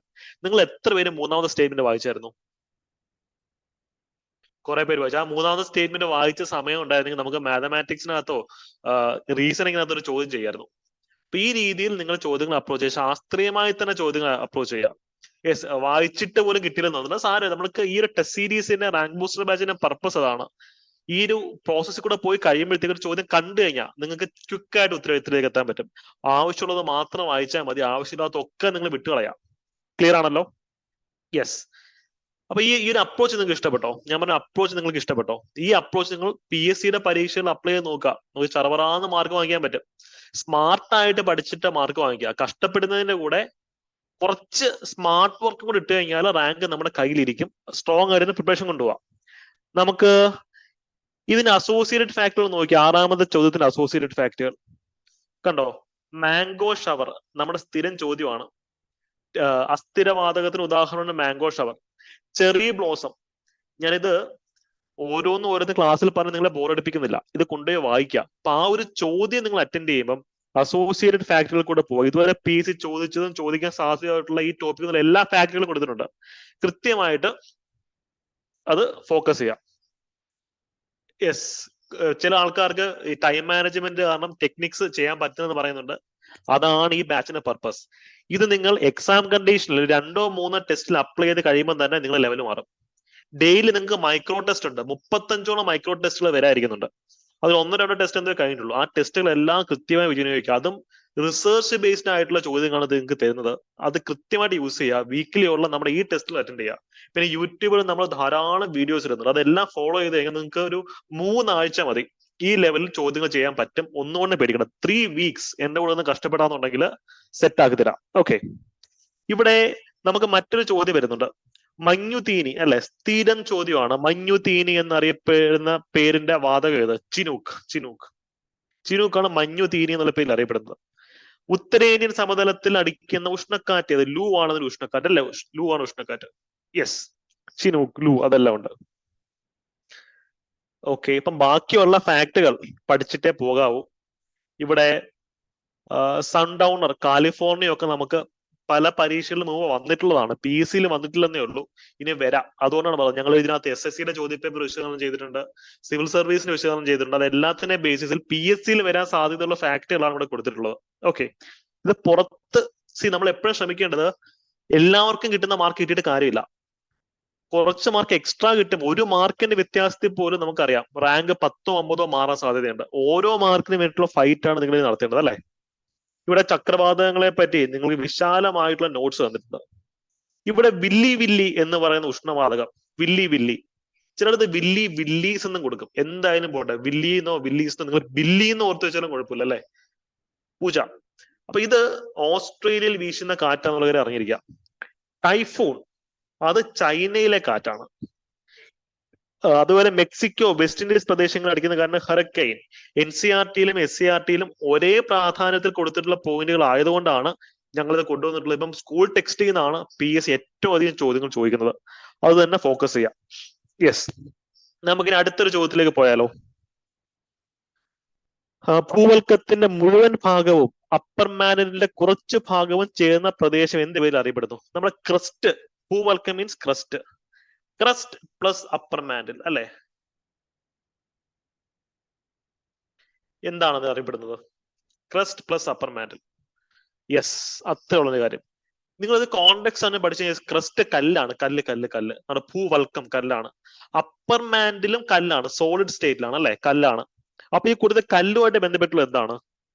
ലിത്തോ, ലിത്തോഗ്രഫി ആണ് കല്ല്. ലിത്തോ മീൻസ്, ലിത്തോ എന്നൊരു വാക്കാണ്, it is related to rock. കല്ലുമായി ബന്ധപ്പെട്ടതെന്ന് ഓർത്തിരിക്കുക. ലിത്തോസ്ഫിയർ, ലിത്തോഗ്രഫി, ലിത്തോഫാനി, ഇതൊക്കെ എന്താണ്? ലിത്തോളജി, ഇതൊക്കെ എന്താണ്? കല്ലിനെ പറ്റിയുള്ള പഠനമാണ്. ഓക്കെ, ലിത്തോസ്ഫിയർ ആണ് ഇതിന്റെ ഉത്തരം വരാം. സോ ക്രസ്റ്റ്, ഇത് ഭൂമിയാണെങ്കിൽ ഭൂമിയുടെ ക്രസ്റ്റ് ഉണ്ട്, മാൻഡിലുണ്ട്, കോറുണ്ട്. ഇത് ക്രസ്റ്റും മാൻഡിലിന്റെ മുകൾ ഭാഗവും കൂടെ ചേരുമ്പോഴാണ് ലിത്തോസ്ഫിയർ ഉണ്ടാവുന്നത്. ലിത്തോസ്ഫിയറിന്റെ താഴെ ഏത് ലെയറാ ഒന്ന് പറഞ്ഞു തരുമോ? ലിത്തോസ്ഫിയറിന്റെ താഴെയുള്ള ലെയറിന്റെ പേരെന്താ? ലിത്തോസ്ഫിയറിന്റെ താഴെയുള്ള ലെയറിന്റെ പേരെന്ന് പറഞ്ഞു തരുമോ? നമുക്ക് അടുത്ത പരീക്ഷയ്ക്ക് അതായിരിക്കും വരുന്നത്. യെസ്, ഏസ്തനോസ്ഫിയർ, ഏസ്തനോസ്ഫിയർ. ഇതാണ് ലിത്തോസ്ഫിയറിന്റെ താഴെയുള്ള ലെയർ എന്ന് പറയുന്നത്. അതായത് ലിത്തോസ്ഫിയർ ഏസ്തനോസ്ഫിയർ ഒഴുകി നടക്കുകയാണ് എന്നൊരു സിദ്ധാന്തമുണ്ട്. നമ്മുടെ വൻകരകളൊക്കെ ഒഴുകി നടക്കുകയല്ലേ, വൻകരകൾ എന്ന് പറയുന്നത് ലിത്തോസ്ഫിയർ ആണ്. അത് ഏസ്തനോസ്ഫിയറിൽ ഒഴുകി ഒഴുകി നടക്കും. ബിക്കോസ് ഏസ്തനോസ്ഫിയർ ആണ് മറ്റേ മാഗ്മ ഉള്ളത് അല്ലെ. ഏസ്തനോസ്ഫിയർ മാഗ്മയുടെ ഉത്ഭവം, അത് ലിക്വിഡ് സ്റ്റേറ്റിലാണ് ഏസ്തനോസ്ഫിയർ ലോവർ പോർഷൻ. അതുകൊണ്ടാണ് ഇതിന് മുകളിൽ ഒഴുകി നടക്കുന്നതും കാര്യങ്ങളൊക്കെ ചെയ്യുന്നതും. ഹിമാലയയുടെ ഉത്ഭവം അതുമായി ബന്ധപ്പെട്ടുള്ളതാണ് അല്ലെ. യെസ്, അപ്പൊ ഒരു ഉത്തരം എ ആണെന്നുള്ള കാര്യം ഓർത്തിരിക്കുക. ഇത് മാത്രം പഠിച്ചാൽ മതിയോ? പോരാ. ഇതിനകത്ത് നമ്മള് എൻറ്റയർ എർത്തിന്റെ സ്ട്രക്ചർ ഈ ഒരു ചോദ്യത്തിന്റെ ഭാഗമായി നിങ്ങൾക്ക് അസോസിയേറ്റ് ഫാക്ടർ തന്നിട്ടുണ്ട്. വേറെ ഒരു സംഭവം നിങ്ങൾ തേടി പോണ്ട. ഭൂവൽക്കം ഭൂമിയുടെ ബാഹ്യ സിലിക്കേറ്റ് പടലമാണെന്നുള്ള കാര്യം അറിഞ്ഞിരിക്കുക. ഇവിടെ നമുക്ക് വരാൻ സാധ്യതയുള്ളൊരു ചോദ്യം ഉണ്ട് കേട്ടോ. Yes, very good Krishnanunni. അതായത് ഭൂവൽക്കം എന്ന് പറയുന്നത് ഭൂമിയുടെ എത്ര ശതമാനം, വ്യാപ്തത്തിന് എത്ര ശതമാനം എന്ന് ചോദിച്ചു കഴിഞ്ഞാൽ 1% ഓർത്തിരിക്കും. 1%. ഈ ഭൂവൽക്കത്തിൽ ഏറ്റവും കൂടുതലുള്ള മൂലകം ഏതാ? ഓക്സിജൻ. എലമെന്റ് ആണ് ചോദിച്ചിട്ടുള്ളത്, എലമെന്റ്. ഭൂമിയുടെ ആകെപ്പിണ്ഡം, ഭൂമിയുടെ മൊത്തത്തിലുള്ള മാസ്, ആകെപ്പിണ്ഡത്തിന്റെ ഏറ്റവും കൂടുതലുള്ള മൂലകം ഇരുമ്പാണ്. ഭൂവൽക്കത്തിൽ ഏറ്റവും കൂടുതലുള്ള ഏതാന്ന് വെച്ചാൽ ഓക്സിജൻ. ഭൂമിയുടെ മൊത്തത്തിൽ ഏറ്റവും കൂടുതൽ ഏതാന്ന് വെച്ചാൽ ഇരുമ്പാണ്. മനസ്സിലായല്ലോ? പിന്നെ ഇരുമ്പിന് എന്താ ഇത്രയും വില? ഞാൻ അറിയത്തോണ്ടിരിക്കും. അപ്പൊ ഭൂമിയിൽ ഏറ്റവും കൂടുതൽ ഇരുമ്പാണ്, പിന്നെ ഇരുമ്പിന് എന്താ ഇത്രയും വില? എന്താ? Why but why? Yes, Mukesh but why? Yes, ഇത് കൂടുതലും നമ്മുടെ നിഫി അല്ലെ, നമ്മുടെ കോർ റീജിയന്റെ അവിടെ ആണ്. അവിടെ വരെ കുഴിച്ചു പോകുമ്പോഴേ നമ്മൾ കരിഞ്ഞ് ഒരു പരുവാകും, അല്ലെ നമ്മൾ കത്തിപ്പോവും. കോറിലാണ് കൂടുതൽ അയൺ കാണുന്നത്. അപ്പൊ നമുക്ക് ഇരുമ്പിനെ എക്സ്ട്രാക്ട് ചെയ്യാൻ ഭൂമിയുടെ പുറത്തായിരുന്നെങ്കിൽ സീനില്ലായിരുന്നു, കോറിലാണ്. അത് കഷ്ടമായിപ്പോ അല്ലെ. അപ്പൊ ഞാൻ ചോദിച്ചോട്ടെ, എന്ത് പറ്റിയത് കോറിലോട്ട് പോവാൻ? ഇത് വല്ലാതെ കഷ്ടമായി പോയല്ലോ. ഇത് ഭൂമിയുടെ പുറത്തായിരുന്നെങ്കിൽ സേഫ് ആയിരുന്നല്ലോ. അതൊരു ആക്സിഡന്റ് ആയിരുന്നു. എന്ത് പറ്റി? ഈ ഇരുമ്പെല്ലാം കൂടെ ഒലിച്ച് ഭൂമിയുടെ കോറിൽ പോകാൻ എന്ത് പറ്റി? എക്സാക്ട്ലി ആശ, വെരി ഗുഡ്. ഡെൻസിറ്റി, ഭാരം കൂടിയതെല്ലാം എന്ത് പറ്റും? താഴേക്ക് പോവില്ലേ? അത്രേ ഉള്ളൂ. അതാണ് അതിന്റെ കാര്യം, ഡെൻസിറ്റി. അത് ചുമ്മാ ഒരു ആക്സിഡന്റ് ആയിട്ട് സംഭവിച്ചൊന്നും അല്ല. ഇപ്പൊ ഡയമണ്ട് ഭാരം കൂടുതൽ താഴേക്ക് പോകും. അപ്പൊ അതുകൊണ്ടാണ് അത് സംഭവിക്കുന്നത് കേട്ടോ. അപ്പൊ കൃത്യമായിട്ട് അനലറ്റിക്കലായിട്ട് തന്നെ പഠിക്കുക. നിർഭാഗ്യവശാലല്ല ഇരുമ്പ് ഭൂമിയുടെ പുറത്തു നിന്നും ഉള്ളിലേക്ക് പോയത്. ഭാരം ഡെൻസിറ്റി കൂടിയതുകൊണ്ട് അത് താഴേക്ക് പോയി. അവിടെ ചെന്ന് കോൺസെൻട്രേറ്റഡ് ആയിരുന്ന ഒരു സിദ്ധാന്തമാണിത്. ജോഗ്രഫിയിൽ എനിക്ക് വളരെ ലിമിറ്റഡ് ആയിട്ടുള്ള അറിവ് മാത്രമേ ഉള്ളൂ. എന്റെ അറിവ് നിങ്ങളുടെ പുതിയ നോളജ് ഉണ്ടെങ്കിൽ ദയവായി നിങ്ങൾക്ക് ഷെയർ ചെയ്യാം. ഓക്കെ, ഇവിടെ നമുക്ക് ധാരാളം അസോസിയേറ്റഡ് ഫാക്ടറുകൾ വരും. ഈ പറഞ്ഞ പോലെ ഈ ഭൂവൽക്കം അല്ലെ, അല്ലെങ്കിൽ ലിത്തോസ്ഫിയർ, അല്ലെങ്കിൽ നമ്മുടെ കോർ, ഇതിന്റെ കനം ഏറ്റവും കൂടുതൽ കരഭാഗത്താണോ കടൽ ഭാഗത്താണോ? ഇത് നമ്മൾ സ്ഥിരം ഇപ്പം PSC വരുന്ന ചോദ്യമാണ്. നമ്മുടെ ലിത്തോസ്ഫിയറിന്റെ ഈ വിഡ്ത്ത് ഏറ്റവും കൂടുതൽ എവിടാ? ലാൻഡിലാണോ? അതെങ്ങനെ ശരിയാവും? അതെങ്ങനെ കരയിൽ ശരിയാവും? ഇതിനെ പറ്റിക്കാൻ നോക്കേണ്ട ലാൻഡിൽ തന്നെ അല്ലെ. യെസ്, ലാൻഡിൽ തന്നെയാണ്. കാര്യം ലാൻഡിലുള്ള ഒരു ഡിപ്രഷൻ ആണല്ലോ കടൽ എന്ന് പറയുന്നത്, കുഴിയാണല്ലോ കടൽ എന്ന് പറയുന്നത്. അപ്പൊ കടലിലേക്ക് വരുമ്പോഴത്തേക്കും കുഴിയുമല്ലേ, അപ്പൊ പിന്നെ കനം കുറയുമല്ലേ. ഇപ്പൊ ലാൻഡിൽ നിങ്ങൾ ഹിമാലയൻസ് ഉണ്ടല്ലോ, ഹിമാലയം ഉണ്ടല്ലോ, അതിന് നല്ല കനമാണ്. പക്ഷെ താഴെ കടലിലേക്ക് വരുമ്പോഴത്തേക്കും വലിയ ഗർത്തങ്ങളാണ്, അപ്പൊ പിന്നെ കനം കുറഞ്ഞു വരുന്നുണ്ടല്ലേ. യെസ്, അങ്ങനെ കോൺസെപ്റ്റ് അനുസരിച്ച് തന്നെ പഠിക്കാം. Okay, yes. അപ്പൊ അതാണ് അതിന്റെ കാര്യങ്ങൾ വരുന്നത്. ഇനി അടുത്ത ചോദ്യം നമുക്ക് വരാൻ പോകുന്നത് മീസോസ്ഫിയർ എന്നാണ്. മീസോസ്ഫിയർ, ഈ മീസോ എന്ന് വെച്ചാൽ എന്താ അർത്ഥം? മീസോ നമുക്ക് അന്തരീക്ഷത്തിലുണ്ടല്ലേ. മീസോസ് ഇതുണ്ട്, ഓപ്പോസിറ്റ് മീസോസ്ഫിയർ ഉണ്ട്. മീസോലിത്തിക് പീരീഡ് നമ്മൾ ചരിത്രത്തിൽ പഠിക്കാനുണ്ട്. മീസോ എന്നുള്ള വാക്കിന് അർത്ഥം മീസോ എക്സൈൽ മിഡിൽ, നടുക്കുള്ളത് എന്നുള്ള മീനിങ് ആണ്. മിഡിൽ, അപ്പർ മാൻഡിലിന്റെ ബാക്കി ഭാഗവും ലോവർ മാൻഡിലും ചേർന്ന ഭാഗമാണ് മീസോ എന്ന് അറിയപ്പെടുന്നത്. നടുഭാഗം, നടുക്ക്. മനസ്സിലായല്ലോ? മീസോ എന്നുള്ള വാക്കിന്റെ മീനിങ് എപ്പോഴും നടുക്ക്, മിഡിൽ എന്നുള്ള മീനിങ് ആണ്. മീസോലിത്തിക് പീരീഡ് എന്താ? പാലിയോലിത്തിക് പീരീഡിനും നിയോലിത്തിക് പീരീഡിനും നടുക്കുള്ള പീരീഡ് അല്ലെ മീസോലിത്തിക് പീരീഡ്. മീസോസ്ഫിയർ എന്താ? അന്തരീക്ഷത്തിലെ നടുക്കുള്ള പാളിയാണ്. അതുപോലെ മിഡിൽ എന്നുള്ള മീനിങ് വെച്ച് ഇതെല്ലാം പഠിച്ചു വെക്കാം. ഓക്കെ, നമുക്ക് അടുത്തൊരു ചോദ്യത്തിലേക്ക് പോലോ. ഇത്രയും ചോദ്യം സെറ്റാണോ? ഇത്രയും ചോദ്യവും അതിന് ഉത്തരം നിങ്ങൾക്ക് പഠിക്കാൻ സമയമുണ്ട്. ഞങ്ങൾക്ക് അപ്രോച്ച് സെറ്റാണോ? ഞാൻ പറഞ്ഞ അപ്രോച്ച് സെറ്റാണോ? സെറ്റാണെങ്കിൽ എല്ലാവരും ഹാൻഡ് റൈസ് ചെയ്ത്. എന്തെങ്കിലും ഡൗട്ട്സ് ഉണ്ടോ ചോദിച്ചേ? യെസ്, സെറ്റ് എല്ലാവർക്കും സെറ്റാണെന്ന് വിചാരിക്കുന്നു. ഇവിടെ ചില ആൾക്കാർക്ക് ഒരു പക്ഷേ തുറന്ന് പറയാനോ അല്ലെങ്കിൽ ഡൗട്ട്സ് ചോദിക്കാനോ ഒക്കെ ഒരു ചമ്മലും കാര്യങ്ങളൊക്കെ കാണും. അതിനൊന്നും ഇവിടെ ഒരു പ്രസക്തി ഇല്ല. ഇതൊരു ഫാമിലി പോലെയാണ് ഇവിടുത്തെ സെറ്റപ്പ് വരുന്നത്. നിങ്ങൾക്ക് എന്ത് സംശയമാണെന്ന് ചോദിക്കാം. നിങ്ങൾക്ക് ഓപ്പൺ ആയിട്ട് ചോദിക്കാൻ ബുദ്ധിമുട്ടുണ്ടെങ്കിൽ പേഴ്സണൽ ആയിട്ട് മെസ്സേജ് അയച്ച് ചോദിക്കാം. ടെലിഗ്രാമിൽ ഞാൻ ആക്റ്റീവ് ആയിരിക്കും.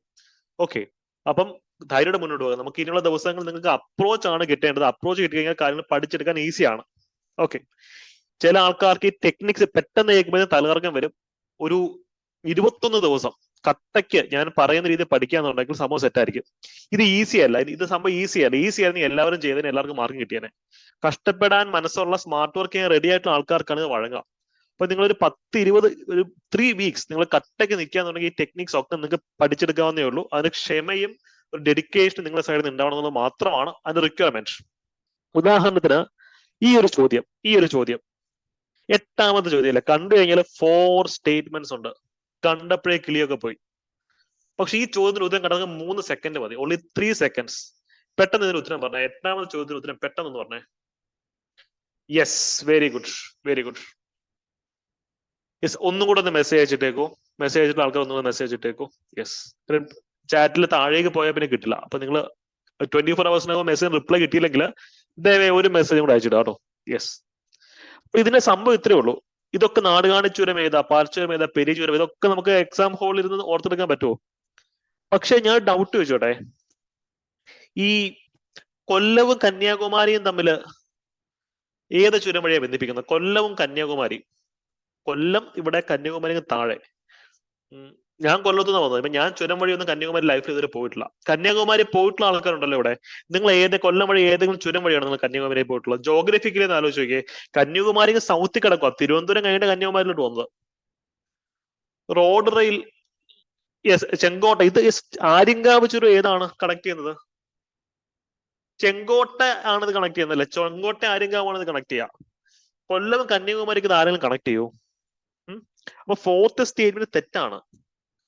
അപ്പൊ ഇവിടെ നിങ്ങൾ ചെയ്യുന്ന ഒരു സ്ട്രാറ്റജി ഉണ്ട്. ഒരു സ്റ്റേറ്റ്മെന്റിൽ സ്റ്റക്കായി നിൽക്കില്ല. നാടുകാണി ചുരം, അയ്യോ എന്തുവായിരുന്നു ഓർമ്മയില്ലല്ലോ.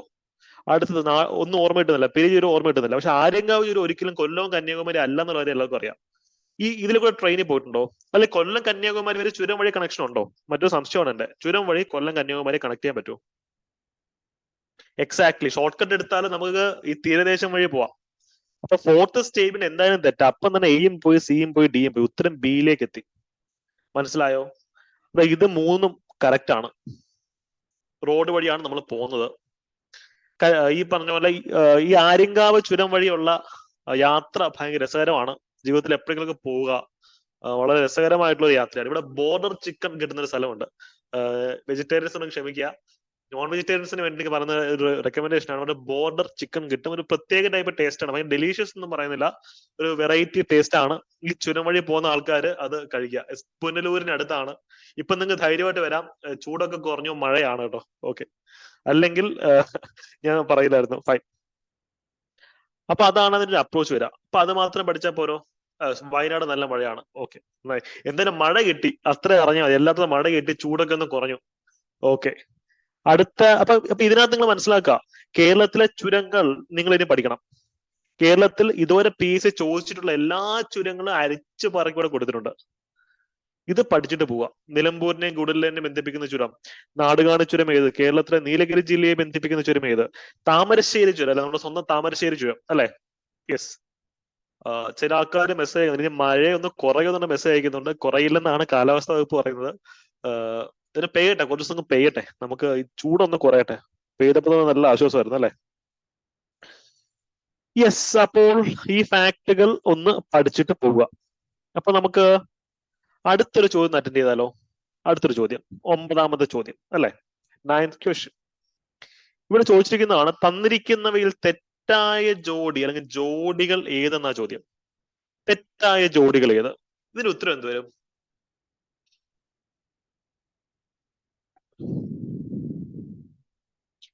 സി, സ്ഥിരം PSCയുടെ ചോദ്യമാണ്. ഭാരതപ്പുഴയുടെ വിവിധ പേരുകൾ ഏതൊക്കെയാ? ഭാരതപ്പുഴയുടെ വിവിധ പേരുകൾ ഏതൊക്കെയാ? നിള അല്ലെ, സോറി, ഈ പെരുമ്പുഴ എന്നറിയപ്പെടുന്ന ഏതിനാ? പെരുമ്പുഴ ഒരു കോഡ് ഉണ്ടല്ലോ, പെരിയാറും നിളയും ഒക്കെ ഭാരതപ്പുഴ തന്നെ. പെരിയാറാണോ പെരുമ്പുഴയാണോ ഭാരതപ്പുഴ? നമ്മൾ തെറ്റിയും കൊടുത്തിട്ടുള്ളതാ. ഈ പെരുമ്പുഴ എന്നറിയപ്പെടുന്ന ചന്ദ്രഗിരി പുഴ അല്ലെ, പെരിയ ചന്ദ്രൻ എന്ന് നമ്മൾ ഓർത്തിരിക്കുന്നത്, പെരുത്ത ചന്ദ്രൻ. അങ്ങനെ ചന്ദ്രൻ വലുതായി കഴിയുമ്പോഴത്തേക്ക് ഫുൾ മൂൺ, അത് ഓർത്തിരുന്നാൽ മതി. പെരിയാറാണ് ഭാരതപ്പുഴ, പെരിയാറാണ് ഭാരതപ്പുഴ.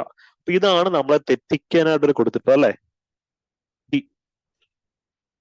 അപ്പൊ നമുക്ക് കയ്യിലുള്ള ഫാക്ട് വെച്ച് ഉത്തരത്തിലേക്ക് എത്തുക. പെരിയാറിന്റെ മറ്റുള്ള പേരെന്താണ്? നിള. നിളയുടെ കഥാകാരൻ എന്നറിയപ്പെടുന്ന വ്യക്തി ആരാണ്? നിളയുടെ കഥാകാരൻ.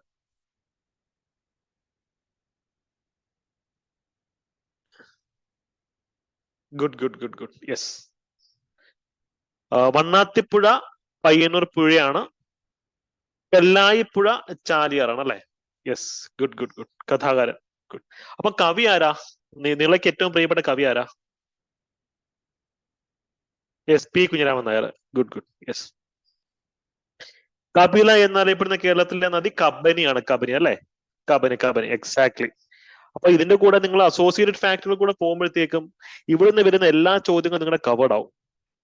ഇവിടെ ഇന്ത്യയിലെ ചുരങ്ങളും കൊടുത്തിട്ടുണ്ടേ, ഇത് പഠിച്ചു. അടുത്ത എക്സാമിന് ഇവിടുന്ന് ചോദ്യമുണ്ട്, അടുത്ത എക്സാമിന് ഇവിടുന്ന് ചോദ്യമുണ്ട്. അപ്പൊ ഇവിടെ കണ്ടോ, ഇത്രയും സംഭവം നമ്മളോട് കൊടുത്തിട്ടുണ്ട്. പുഴകളും അവരുടെ അപരനാമവും. ഇവിടെ ഭാരതപ്പുഴ അറിയപ്പെടുന്ന മറ്റൊരു പേരുണ്ട് അല്ലെ, പൊന്നാനിപ്പുഴ. പൊന്നാനിപ്പുഴ, പൊന്നാനിപ്പുഴ എന്നുള്ള പേരും ഭാരതപ്പുഴയുടെ പറ്റ പേരാണ്. നിള, പേരാർ, അമ്പ പേരാറ് നീ മാറിപ്പോകുമോ ആകുലയാമൊരു അഴുക്കുചാലായി, ആരുടെ കവിതയാ?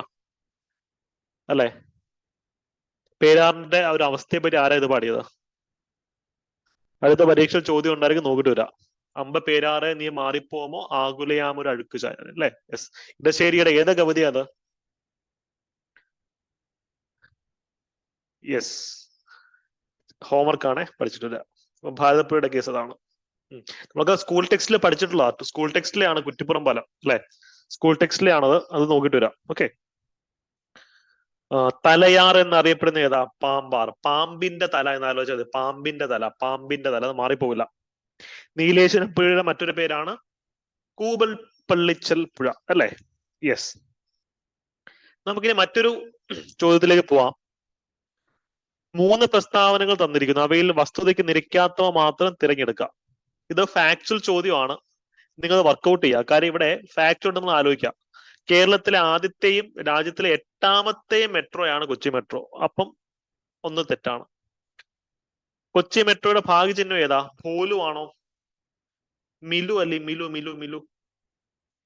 കൊച്ചി മെട്രോയുടെ കണ്ടിന്യൂഷൻ ആണ് എന്ത്?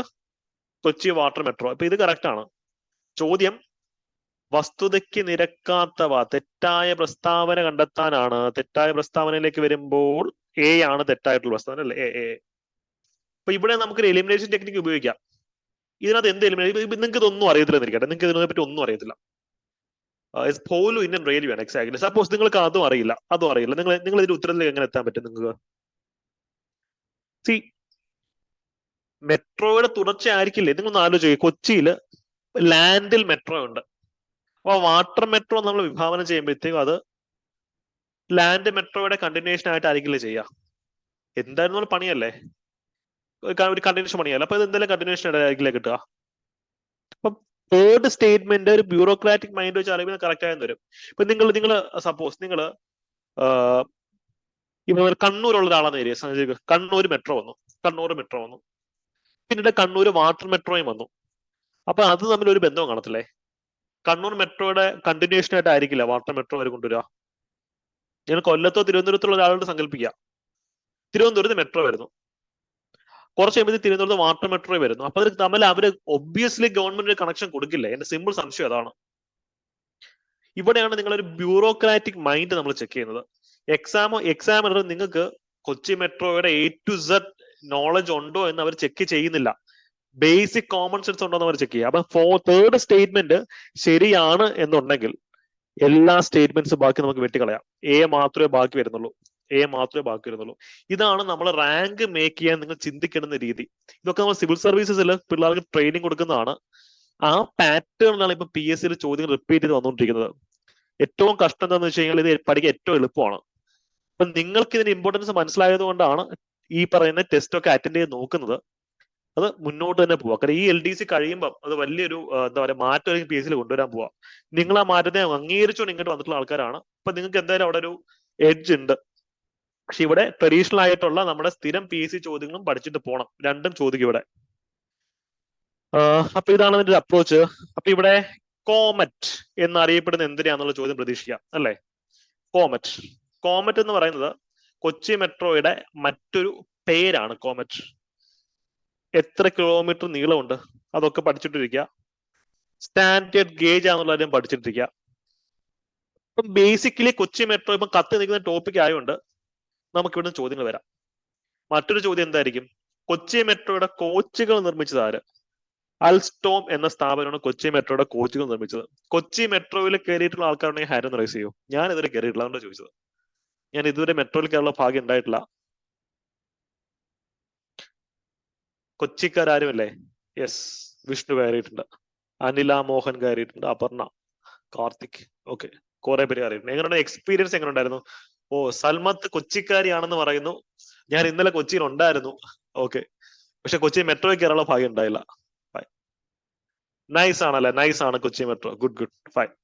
അടുത്ത ഭാഷകൾ ഒന്ന് എക്സ്പ്ലോർ ചെയ്യണമെന്ന് ആഗ്രഹിക്കുന്നു. Okay, yes. അപ്പൊ അടുത്തൊരു ചോദ്യത്തിലേക്ക് പോവാം. എത്ര രൂപയാ കൊച്ചി മെട്രോയുടെ മിനിമം റേറ്റ്? വാട്ടർ മെട്രോയിലും കയറിയ ആൾക്കാർ നമ്മുടെ ബാച്ചിലുണ്ടല്ലേ? കൊള്ളാം. എപ്പോഴും കയറി ഒന്നും തോന്നില്ല. ഓക്കെ, അതാണ് കൊച്ചിക്കാരികൾക്ക് വലുതായിട്ട് തോന്നില്ല. ദൂരെ നിന്ന് വരുന്ന ആൾക്കാർക്കാണ് ഒരു അതിശയമായിട്ട് തോന്നുക.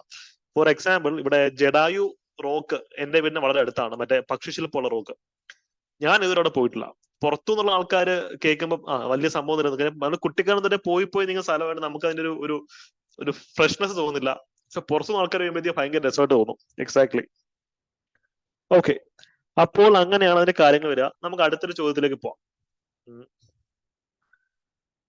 11ാമത് ചോദ്യം വളരെ നല്ലൊരു എക്കണോമിക്സിലെ ചോദ്യമാണ്. ബിക്കോസ് എക്കണോമിക്സ് ഇന്ന് ഇപ്പൊ അടുത്ത കാലത്ത് ചോദ്യങ്ങൾ വരുന്നത് മൈക്രോ എക്കണോമിക്സിൽ നിന്നാണ്. വക്രത, ആരം എന്നൊക്കെ പറഞ്ഞുള്ള ചോദ്യങ്ങൾ ഇതാണ് വരുന്നത്. അപ്പൊ നമുക്ക് അതൊക്കെ നിങ്ങൾക്ക് കവർ ചെയ്ത് കിട്ടും. നമുക്ക് ഇതൊന്ന് ജസ്റ്റ് നോക്കാം അല്ലേ, എന്താ സംഭവം എന്നുള്ളത്. ഓക്കെ, എല്ലാവരും വന്നത് അതൊരു വീടിനടുത്തുള്ള ഇമ്പോർട്ടൻറ്റ് സ്പോട്ടിൽ നിന്ന് പലരും പോയിട്ടുള്ള നടന്നിട്ടല്ലേ? Okay Shinoy, good. Thank you for the info. Okay, അപ്പൊ നമുക്ക് ഈ ഒരു ചോദ്യം നോക്കാം. താഴെ തന്നിരിക്കുന്നവയിൽ ശരിയായ വസ്തുതകൾ പരിശോധിച്ച ശേഷം ശരി ഉത്തരം തിരഞ്ഞെടുക്കാം. ചിലപ്പോൾ ഇത് ചോദിക്കുന്നത് ശരിയായ ഉത്തരം പരിശോധിച്ചതിന് ശേഷം തെറ്റുത്തരം തിരഞ്ഞെടുക്കാന്നായിരിക്കും. അല്ലെങ്കിൽ തെറ്റായ വസ്തുതകൾ പരിശോധിച്ചതിന് ശേഷം ശരി ഉത്തരം തിരഞ്ഞെടുക്കുക. അപ്പൊ എന്ത് എഴുതണമെന്ന് വെച്ചാൽ എനിക്കും അറിയത്തില്ല കേട്ടോ. PSC അങ്ങനെയൊക്കെ ചോദിച്ചിരിക്കും, ആ ചോദ്യം വരെ ക്യാൻസൽ ചെയ്യും, അത് വിട്ടുകളാം. പക്ഷെ ശരിയായ വസ്തുതകൾ പരിശോധിച്ചതിന് ശേഷം തെറ്റായവ തിരഞ്ഞെടുക്കാനും ചോദിക്കാം. അപ്പൊ ഈ ചോദ്യം ഫസ്റ്റ് സ്റ്റേറ്റ്മെന്റ് എന്താണ്? സമ്പദ് വ്യവസ്ഥയെ കുറിച്ചുള്ള മൊത്തത്തിൽ നടത്തുന്ന പഠനമാണ് മാക്രോ എക്കണോമിക്സ്. കറക്റ്റ് സ്റ്റേറ്റ്മെന്റ് ആണ്. ഈ രണ്ട് സ്റ്റേറ്റ്മെന്റ്സും കറക്റ്റ് ആണ്. ഇത് നിങ്ങളൊന്ന് ഇരുന്ന് പഠിക്കണം. അസോസിയേറ്റഡ് ഫാക്ടിൽ വെച്ച് ഒന്ന് ഇരുന്ന് പഠിക്കണം. കാര്യം റാങ്ക് മേക്കിംഗ് ചോദ്യങ്ങളൊക്കെ നമുക്ക് മൈക്രോ എക്കണോമിക്സ് ഇതിന് വരാൻ സാധ്യതയുണ്ട്. PSCയിൽ നമ്മൾ അടുത്ത കാലത്ത് അത് ചോദിച്ചു തുടങ്ങിയിട്ടുണ്ട്. +2 ആൻഡ് +1 എക്കണോമിക്സിലെ മൈക്രോ, സ്ഥൂല, സൂക്ഷ്മ സാമ്പത്തിക ശാസ്ത്രങ്ങളുടെ പെർസ്പെക്റ്റീവിൽ ചോദ്യങ്ങൾ വന്നിട്ടുണ്ട്. നമുക്കതൊക്കെ പഠിക്കാം. തൽക്കാലം ഇതിന്റെ ബേസ് നിങ്ങൾ അവിടെ നിന്ന് ഇടുക.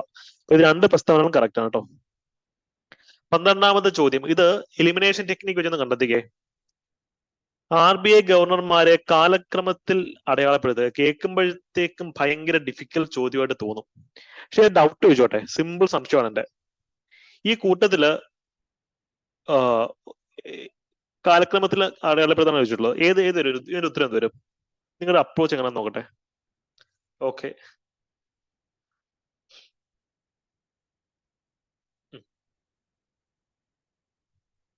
ഒരു സിമ്പിൾ സംശയമാണ്.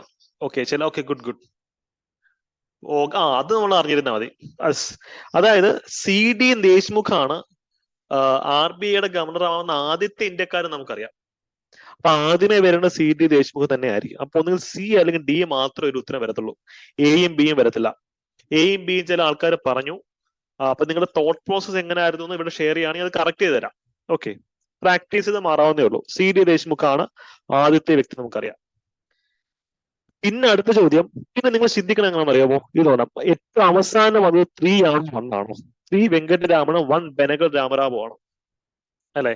ഏറ്റവും അവസാനം വന്ന വ്യക്തി ആരാ? ഏറ്റവും അവസാനം വന്ന വ്യക്തി? യെസ്, അതിന് ഉത്തരം കിട്ടി അല്ലെ? എസ് വെങ്കട്ടരാമനാണ് ഏറ്റവും, ഈ രാമറാവുവിനെ കാട്ടി ലേറ്റസ്റ്റ് ആണെന്ന് അദ്ദേഹമാണ്. അപ്പൊ അങ്ങനെയാണ് നമ്മൾ ഇതിന്റെ ഉത്തരം സിയിലേക്ക് എത്തുക. ഓക്കെ, അപ്പം ഇവിടെ RBI ഗവർണർമാരെ ഒന്ന് ഓർത്തിരിക്കുക. ഇവിടെ ഇവര് കൃത്യമായിട്ട് കൊടുത്തിട്ടുണ്ട്. RBI ഗവർണർമാരുടെ ഒരു ക്രോണോളജിയും കാര്യങ്ങളൊക്കെ കൊടുത്തിട്ടുണ്ട്. ഓസ്ബോൺ സ്മിത്ത് ആണ് ആദ്യത്തെ RBI ഗവർണർ അല്ലെ? ബ്രിട്ടീഷുകാരനായിരുന്നു. ജെയിംസ് ടൈലർ ആണ് രണ്ടാമത്തെ ഗവർണർ. ആദ്യത്തെ ഇന്ത്യൻ ഗവർണർ CD ദേശ്മുഖ് ആണ്. ഏറ്റവും കൂടുതൽ കാലം RBI ഗവർണർ ആയിരുന്ന വ്യക്തി ആരെന്നുള്ള ചോദ്യം നമുക്കുണ്ട്. അത് ബെനഗൽ രാമറാവു, BR റാവു ആണ് അല്ലെ? മൻമോഹൻ സിംഗും അമിതാഭ് ഘോഷും എസ് വെങ്കട്ടരമണനെയും ഉർജിത് പട്ടേലിന്റെ ഒക്കെ ചരിത്രം നമുക്ക് അറിയാം. ശക്തികാന്ത് ദാസ് ആണ് നിലവിലെത്തിയ RBI ഗവർണർ അല്ലെ? 25ാമത്തെ RBI ഗവർണർ അദ്ദേഹമാണ്. ഇവിടെ നമുക്ക് വരാൻ മറ്റൊരു ചോദ്യമുണ്ട്. റിസർവ് ബാങ്ക് ഓഫ് ഇന്ത്യയുടെ ആദ്യത്തെ ചീഫ് ഫിനാൻഷ്യൽ ഓഫീസർ ആരെന്നുള്ള ചോദ്യമുണ്ട്. അത് ഈ ഒരു കോണ്ടെക്സ്റ്റിൽ പഠിക്കാം. Chief financial officer of reserve bank of India. Okay, നമുക്ക് 13 ചോദ്യം. സുധാ ബാലകൃഷ്ണൻ നമുക്ക് PC അടുത്തത് ചോദിച്ചു എന്നാണ് വിശ്വാസം. എന്തായാലും പഠിക്കാം. നബാർഡിനെ കുറിച്ചുള്ള ശരിയായ പ്രസ്താവനകളെ സംബന്ധിച്ചുള്ള ചോദ്യമാണ് അല്ലെ? ഇതില് ചെറുകിട വായ്പകളെ നിയന്ത്രിക്കുന്നത് നമുക്കറിയാം. നബാർഡ് രൂപീകൃതമായത് ഏത് വർഷമാണ്? ഇത് കറക്റ്റ് അല്ലേ? 1982 ജൂൺ 12 അല്ലേ നബാർഡ് രൂപീകൃതമായത്? കറക്റ്റ് ആണല്ലേ? ഓക്കെ, ജൂലൈ ആണ്. അതെ, ജൂലൈ ആണ്, ജൂൺ അല്ല, ജൂലൈ ആണ്. ഓർത്തിരിക്കുക, ജൂലൈ 12-നാണ്. അപ്പൊ രണ്ടാമത്തെ സ്റ്റേറ്റ്മെന്റ് തെറ്റാണ്. മൂന്നാമത്തെ സ്റ്റേറ്റ്മെന്റ് കറക്റ്റ് ആണ്. ഇത് നിങ്ങൾ തെറ്റിക്കാനായിട്ടുള്ള ചോദ്യമാണ്. പക്ഷെ ഇതൊക്കെ കറക്റ്റ് ആക്കാനുള്ള ശ്രമമാണ് നിങ്ങൾ നടത്തേണ്ടത്. ജൂലൈ ആണെന്നുള്ളത് ഇറങ്ങിയിരിക്കുക. നബാർഡിൽ നമുക്ക് ധാരാളം ചോദ്യങ്ങൾ വരുന്നുണ്ട്. അതിന് കൂടെ തന്നെ നെടുങ്ങാടി ബാങ്ക് ഇപ്പൊ ന്യൂസിനകത്തുണ്ട്. നെടുങ്ങാടി ബാങ്ക് കേരളത്തിലെ ആദ്യത്തെ ബാങ്കാണ് അല്ലെ? കേരളത്തിൽ കുറെ ബാങ്ക് സ്കാം നടക്കുന്നുണ്ട്. കോപ്പറേറ്റീവ് ബാങ്കുകളൊക്കെ പൊട്ടിക്കൊണ്ടിരിക്കുക, 8 നില പലയിടത്തായിട്ട് പൊട്ടിക്കൊണ്ടിരിക്കുകയാണ്. അപ്പൊ കേരളത്തിലെ ബാങ്കിങ് ചരിത്രം ആ ഒരു പെർസ്പെക്റ്റീവ് നമുക്ക് വരാൻ സാധ്യതയുണ്ട്. ഓക്കെ, ഈ ഒരു കോണ്ടെക്സ്റ്റിൽ കേരളത്തിലെ ഏറ്റവും മികച്ച രീതിയിൽ പ്രവർത്തിക്കുന്ന ഒരു കോപ്പറേറ്റീവ് ബാങ്ക് ഉണ്ട്. അതേതാ? അതായത് ഇന്റർനാഷണൽ ലെവലിൽ തന്നെ, അന്തർദേശീയ ലെവലിൽ തന്നെ അവര് ഭയങ്കരമായിട്ട് മാതൃകയായിട്ട് പ്രൊജക്ട് ചെയ്യുന്ന കേരളത്തിലെ ഒരു കോപ്പറേറ്റീവ് സൊസൈറ്റി ഉണ്ട്. ഏതാ? യുണൈറ്റഡ് നേഷൻസിന്റെ ഒക്കെ അവാർഡ് കിട്ടിയിട്ടുള്ളതാണ്. കേരള ബാങ്ക് അല്ല, റിനൈസൻസിൽ നിങ്ങൾ പഠിക്കുന്നതാ. HDFC കോപ്പറേറ്റീവ് ബാങ്ക് ആണോ? അല്ല, Uralungal cooperative society. Uralungal, yes, exactly KP. അത് ഭയങ്കര അടിപൊളിയായിട്ട് റൺ ചെയ്യുന്ന അപൂർവം ചില കോപ്പറേറ്റീവ് ബാങ്ക്സ് ഒന്നാണ് ഊരാളുങ്കൽ കോപ്പറേറ്റീവ് സൊസൈറ്റി. എക്സാക്ട്ലി, യാ. അപ്പോൾ അടുത്ത ഒരു പ്രസ്താവനയിലേക്ക് നമുക്ക് പോവാം. 14 4 പ്രസ്താവനകളുണ്ട്. അയ്യോ, എന്ത് ചെയ്യുമെന്ന് ആലോചിച്ച് കൺഫ്യൂസ്ഡ് ആവണ്ട, സ്മാർട്ടായിട്ട് അപ്രോച്ച് ചെയ്യാം. സാമ്പത്തികവും സാമൂഹികവുമായ ആസൂത്രണം കൺകറന്റ് ലിസ്റ്റിൽ ഉൾപ്പെടുന്ന വിഷയമാണെന്നാണ് പറയുന്നത് അല്ലെ? സോഷ്യൽ ആൻഡ് എക്കണോമിക് പ്ലാനിങ് കൺകറന്റിലുള്ള വിഷയമാണോ? ഇപ്പൊ കേരളത്തിനും പ്ലാനിംഗ് ബോർഡ് ഉണ്ടായിരുന്നു, കേന്ദ്രത്തിൽ എന്തുണ്ടായിരുന്നു? പ്ലാനിംഗ് കമ്മീഷൻ ഉണ്ടായിരുന്നു. അപ്പൊ അങ്ങനെ ആലോചിക്കുമ്പോഴത്തേക്കും വരേണ്ടതാണ് അല്ലെ? മോണ്ടേക് സിംഗ് അലുവാലി ആയിരുന്നു ആസൂത്രണ കമ്മീഷൻ അവസാനത്തെ ഉപാധ്യക്ഷൻ. അത് ശരിയാണോ? അതൊക്കെ വളരെ ഫേമസ് ആയിട്ടുള്ള സ്റ്റേറ്റ്മെന്റ്സ് ആണ്. ഭരണഘടനാപരമായി സംസ്ഥാനങ്ങളും ആസൂത്രണ കമ്മീഷനും തമ്മിലുള്ള സഹകരണം മെച്ചപ്പെടുത്തുക എന്നുള്ളതാണ് ദേശീയ വികസന സമിതിയുടെ ലക്ഷ്യം. ഇത് ശരിയാണോ? ദേശീയ വികസന സമിതിക്ക് കോൺസ്റ്റിറ്റ്യൂഷനോട് ഒരു ബന്ധമില്ല. അത് കോൺസ്റ്റിറ്റ്യൂഷണൽ ബോഡി അല്ല. ഓക്കെ, ഇത് തെറ്റാണ്. ആസൂത്രണ കമ്മീഷൻ ഭരണഘടനാ സ്ഥാപനമല്ല. ഇതിന്റെ ഉത്തരം C ആണ്. C. ഓക്കെ, ക്ലിയർ ആയെന്ന് പ്രതീക്ഷിക്കുന്നു. കുറച്ച് വെള്ളം കുടിച്ചോട്ടെ.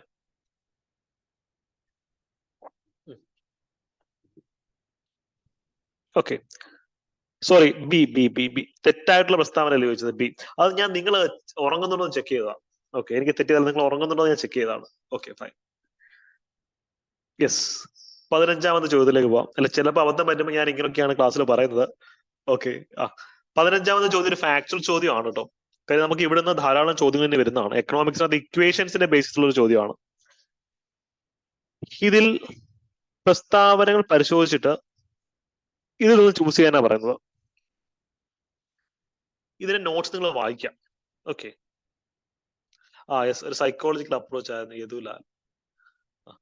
അപ്പൊ ഇവിടെ നിങ്ങൾ ആലോചിക്കുക, ഇതിന്റെ ഇക്വേഷൻസ് ഞാൻ തന്നേക്കാട്ടോ. ഇത് ഭയങ്കര ഡിഫിക്കൽട്ട് ആയിട്ടുള്ള ഒരു ചോദ്യമാണ്. ഒരു ക്ലാസ് കൊണ്ട് പറഞ്ഞു തീർക്കാൻ പറ്റില്ല.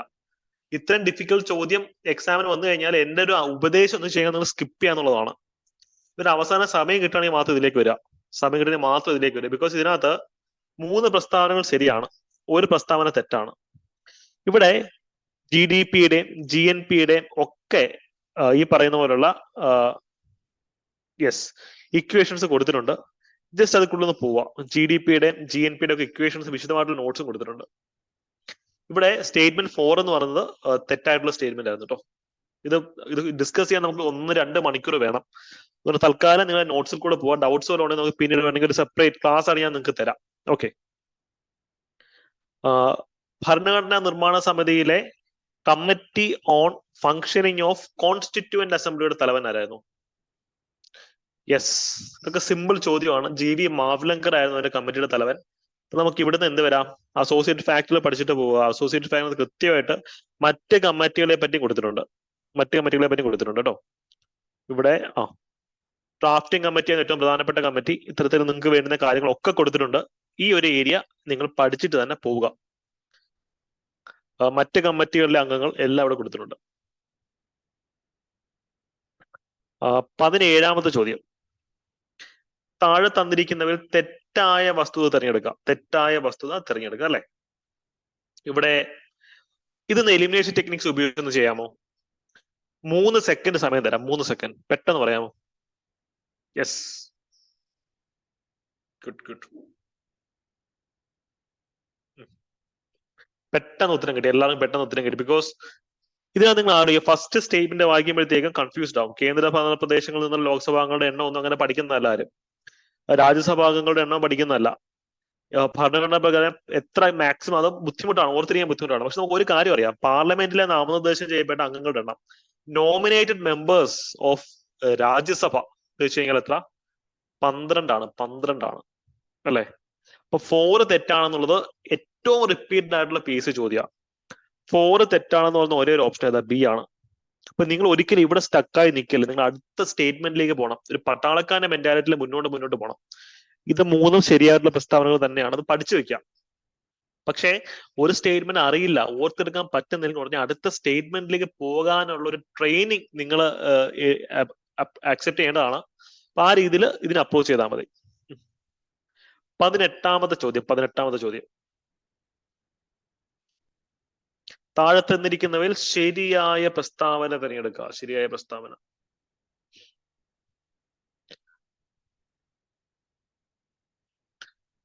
അപ്പം കഴിഞ്ഞ ആഴ്ചയുള്ളത് ഹിന്ദു ന്യൂസ് പേപ്പറിൽ ഒരു സ്റ്റേറ്റ്മെന്റ് ഉണ്ടായിരുന്നു,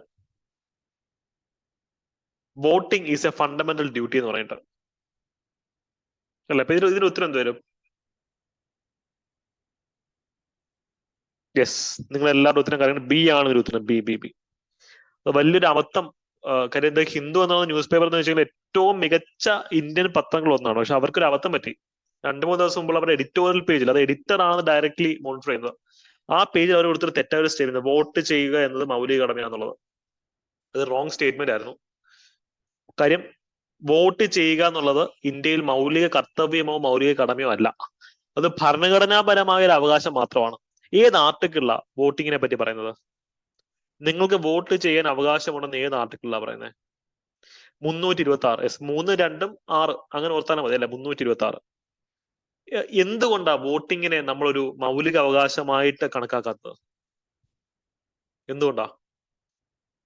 വോട്ടിംഗ് അത്ര പ്രധാനപ്പെട്ട ഒന്നാണ്. Still it's not a fundamental right. എന്തുകൊണ്ടാ?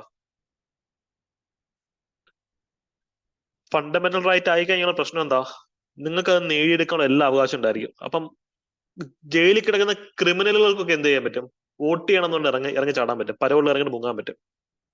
അല്ലെങ്കിൽ ഗൾഫിലുള്ള ആൾക്കാരെ നമ്മൾ ഗൾഫിൽ നിന്ന്, അല്ലെങ്കിൽ വിദേശത്തുള്ള ആൾക്കാർ നമ്മൾ വിദേശത്ത് നിന്ന് ഗവൺമെന്റ് ഫ്ലൈറ്റിൽ ഇവിടെ കൊണ്ടുവന്ന് വോട്ട് ചെയ്യിപ്പിച്ച് തിരിച്ചുകൊണ്ട് പോകേണ്ടി വരും. അവരുടെ ഫണ്ടമെന്റൽ റൈറ്റ് അത് വയലേറ്റ് ആകത്തില്ല. അപ്പം ഇതിനെ മൗലിക അവകാശമായി ഒരു പ്രധാനപ്പെട്ട ലോകത്തിലെ ഡെമോക്രാറ്റിക് കൺട്രീസ് ഒന്നും വോട്ടിങ്ങിനെ ഒരു ഫണ്ടമെന്റൽ റൈറ്റ് ആണ് കണക്കാക്കുന്നില്ല. കണക്കാക്കിയാൽ ഗവൺമെന്റിന്റെ ട്രഷറി അന്ന് കാലിയാവും, അല്ലെ? എല്ലാവരും പോയി വോട്ട് ചെയ്യിപ്പിക്കുന്ന ഗവൺമെന്റ് ഉത്തരവാദിത്വമായിട്ട് മാറും. ആരെയും ജയിലിൽ ഇടാൻ ഒക്കത്തില്ല, ആരെ തടവിൽ പാർപ്പിക്കാൻ ഒക്കത്തില്ല, ആർക്കും വിദേശത്ത് പോകാൻ പറ്റില്ല, പല പല പ്രശ്നങ്ങൾ അനുഭവിക്കില്ല. അതുകൊണ്ടാണ് ഇത് ഫണ്ടമെന്റൽ റൈറ്റ് അല്ലാതെ ആവുന്നത്. മൗലിക അവകാശമായാൽ നിങ്ങൾക്കത് എന്ത് പേരോട് നേരിടുക, മനസ്സിലായല്ലേ? അതാണ് ഇതിന്റെ ഒരു കോണ്ടെക്സ്റ്റ് വരുന്നത്. പക്ഷേ ഇതിന് ഭരണഘടനാപരമായിട്ടുള്ള അവകാശമാണ്. ഓക്കെ, 42 ബാക്കി എല്ലാ സ്റ്റേറ്റ്മെന്റും കറക്റ്റ് ആണ്. ബാക്കി എല്ലാ സ്റ്റേറ്റ്മെന്റും കറക്റ്റ് ആണ് എന്നുള്ള കാര്യം അറിഞ്ഞു. അല്ല, ഇത് ശരിയാണോ? 4th സ്റ്റേറ്റ്മെന്റ് ശരിയാണോ? 4th സ്റ്റേറ്റ്മെന്റ് തെറ്റല്ലേ? അന്താരാഷ്ട്ര സമാധാനവും സുരക്ഷയും അഭിവൃദ്ധിയും ഇത് നമ്മുടെ ഭരണഘടനയുടെ മൗലിക കടമയാണോ? To secure international peace and security. അത് മാർഗനിർദ്ദേശക തത്വമാണെന്നുള്ളത് അറിഞ്ഞിരിക്കുക, അല്ലെ? മാർഗനിർദ്ദേശക തത്വം മാത്രമാണ്. യെസ്. ഇനി അടുത്ത ചോദ്യം എന്ന് പറയുന്നതും വളരെ ബുദ്ധിമുട്ടുള്ള ഒരു ചോദ്യമാണിത്. വളരെ ബുദ്ധിമുട്ടുള്ള ഒരു ചോദ്യമാണ്. ഒരു ചോദ്യം മാത്രം, ഒരു പേജ് ആണ്. ഇത് കണ്ട് നിങ്ങൾ സ്ട്രെസ് അടിക്കരുത്. ഇതൊക്കെ നിങ്ങൾ സ്മാർട്ടായിട്ട് അപ്രോച്ച് ചെയ്യും. ഈ ചോദ്യങ്ങളൊക്കെ ഇട്ടിട്ടുള്ളത് നിങ്ങളെ ടെൻഷൻ അടിപ്പിക്കാൻ വേണ്ടി മാത്രമാണ്. ഇത് സ്മാർട്ടായിട്ട് അപ്രോച്ച് ചെയ്ത് നോക്കിയേ. ഇതിനെ ഇതുമായി മാച്ച് ചെയ്യാനാണ് ചോദിച്ചിട്ടുള്ളത്. നിങ്ങൾ ജസ്റ്റ് ഒന്ന്, ഞാൻ പറഞ്ഞ ടെക്നിക്ക് ഒന്ന് ലിസൺ ചെയ്യുക. ഓക്കെ, ലിസൺ ചെയ്തിട്ട് നിങ്ങൾ ഇത് ഡിഫിക്കൽട്ട് ആണോ ബുദ്ധിമുട്ടാണോ നിങ്ങൾ തന്നെ പറയാം. എല്ലാവരും ചെയ്യുന്ന ഒരു പരിപാടി എന്ന് വെച്ച് കഴിഞ്ഞാൽ ഇവിടുന്ന് വായിച്ചു തുടങ്ങും, പിന്നെ ഇത് വായിക്കും. ചെയ്യാൻ പാടില്ല. ഇതാരും നിങ്ങൾ ആദ്യമേ വായിക്കേണ്ടത്, ഇതാണ് നിങ്ങൾ രണ്ടാമത് വായിക്കേണ്ടത്. ഇത് നിങ്ങൾ ആദ്യമേ വായിച്ചാൽ നിങ്ങൾക്ക് ഒരു കാര്യം അറിയാം. 102nd അമെന്റ്മെന്റ് ആക്ട് നമുക്ക് പരിചിതം, വളരെ ലേറ്റസ്റ്റ് ആയിട്ടുള്ള 102nd അമെന്റ്മെന്റ് ആക്ട് എന്ന് പറയുന്നത്. അപ്പൊ 102nd അമെന്റ്മെന്റ് ആക്ട് എന്ന് വെച്ച് കഴിഞ്ഞാൽ എന്തുമായി ബന്ധപ്പെട്ടതാ? ഇതിനകത്ത് ഏതുമായി ബന്ധപ്പെട്ടതാ? Backward classes commission. എക്സാക്ട്ലി, ഞാൻ ക്ലാസ്സിൽ പഠിപ്പിക്കുന്നത് 102nd amendment act. Backward class, പിന്നോക്ക വിഭാഗത്തിന് കമ്മീഷന് ഭരണഘടന അധികാരം കൊടുത്തു, അല്ലെ? ഇതുവഴി വന്ന ആർട്ടിക്കിൾ ഏതാ? 338B. ബി, ഇവിടെയും ബി ഉണ്ട്. 2 ആണ്, ഇത് രണ്ടാമത്തെ ആൽഫബറ്റ് ആണ് ബി, അല്ലെ? അങ്ങനെ പഠിപ്പിക്കുന്നത്. അപ്പൊ ഇവിടെ ഈ പറഞ്ഞ പോലെ ഇ എന്ന് പറയുന്നത് എന്തായിട്ട് വരും? ഇ എന്ന് പറയുന്നത് 3 ആണ്. ഈ 3 ആണ്. ഈ 3 ആവുന്ന രണ്ട് ഓപ്ഷനുകൾ, എയും ഉണ്ട് ഡിയും ഉണ്ട്. മനസ്സിലായോ? അപ്പം രണ്ടിലും ഈ 3 ആയിട്ട് അങ്ങനെ കൊടുത്തിട്ടുണ്ട്. അപ്പൊ 5A ആയേ പറ്റത്തുള്ളൂ. മനസ്സിലായോ? എ എന്ന് പറയുന്ന 5 ആയേ പറ്റത്തുള്ളൂ. അതിനെപ്പറ്റി ആലോചിക്കുന്ന സമയം കളയണ്ട. ഞാൻ പറഞ്ഞ അപ്രോച്ച് നിങ്ങൾക്ക് മനസ്സിലാവുന്നുണ്ടോ? ഞാൻ റിപ്പീറ്റ് ചെയ്യണോ? ഇപ്പൊ തന്നെ നിങ്ങൾ വായിക്കാതെ തന്നെ പെട്ടെന്ന് ഉത്തരത്തിലേക്ക് എത്തുന്നുണ്ട്. 5A, രണ്ടിലും 5A ആണ്. കാര്യം ഉത്തരം ഒന്നും എ അല്ലെങ്കിൽ ഡി ആവും. രണ്ടിലും 5A ആണ്. 4C ആണ് രണ്ടിലും. പിന്നെ നിങ്ങൾ അതിനെപ്പറ്റി നിങ്ങൾ വായിക്കാനേ പോകരുത്. 4C ആണ്, അല്ലെ? 4C ആണ്. പിന്നെ നമുക്ക് കൺഫ്യൂഷൻ വരുന്നത് ഒന്ന് ഡി ആണോ അതോ ബി ആണോ നോക്കാം. ഒന്ന് വെച്ചാൽ ഡി ആണോ ബി ആണോ നോക്കാം. ഒന്ന് ഡി ആണോ ബി ആണോ. അപ്പൊ ഒന്ന് ആലോചിച്ച് നോക്കിയേ. ഒന്ന് ഛത്തീസ്ഗഡ്, ഉത്തരാഖണ്ഡ്, ജാർഖണ്ഡ് എന്നിവയ്ക്ക് സംസ്ഥാന പദവി നൽകി, അല്ലെ? അത് 94th അല്ലെങ്കിൽ 84th അത് വരുന്നത്. പെട്ടെന്ന് ഓർമ്മയിലേക്ക് രണ്ടാമത് നോക്കാം. ബി ആണോ ഡി ആണോ? യെസ്, 84th, അല്ലെ? Very good. അപ്പൊ അതിന്റെ ഉത്തരം എന്ന് വെച്ചാൽ ഡിയിലേക്ക് നമുക്ക് എത്താൻ പറ്റും. ഡിയിൽ നിന്ന് ഉത്തരത്തിലേക്ക് നമുക്ക് എത്താൻ പറ്റും. ഇതിന്റെ ഒരു അനാലിസിസ് മനസ്സിലായോ?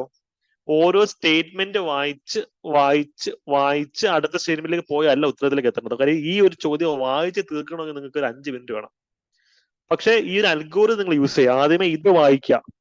നമുക്ക് ഇതിനകത്ത് പരിചയമുള്ള അമെന്റ്മെന്റ് വെച്ചിട്ട് കണക്ട് ചെയ്യുക. അപ്പൊ നമുക്ക് പകുതി 50-50ലേക്ക് എത്തി. പിന്നെ കുറച്ചും കൂടെ അറിവുണ്ടെങ്കിൽ നമുക്ക് ബാക്കി ഉത്തരത്തിലേക്ക് എത്താൻ പറ്റും. ഇത് ആ ഒരു കോണ്ടെക്സ്റ്റിൽ ആലോചിക്കുമ്പം അത്ര ബുദ്ധിമുട്ടുള്ള ഒരു ചോദ്യമല്ല. മനസ്സിലായല്ലോ? യെസ്, കാര്യം കണ്ടോ? ഇതിൽ 3ഉം സെയിം ആണ്. നമുക്ക് ഇത് മാത്രം ആലോചിച്ചാൽ മതി. ഓക്കെ. 20ാമത്തെ ചോദ്യം. സംവരണം പോലുള്ള നിയമങ്ങൾ സമത്വാവകാശത്തിന് ലംഘനമായി കാണാൻ കഴിയില്ലെന്ന് വിശദീകരിക്കുന്ന ഭരണഘടന അനുച്ഛേദം ഏതാ? റിസർവേഷൻ എന്ന് പറയുന്നത് നമ്മൾ ഏറ്റവും കൂടുതൽ ഉപയോഗിക്കുന്ന എവിടാ?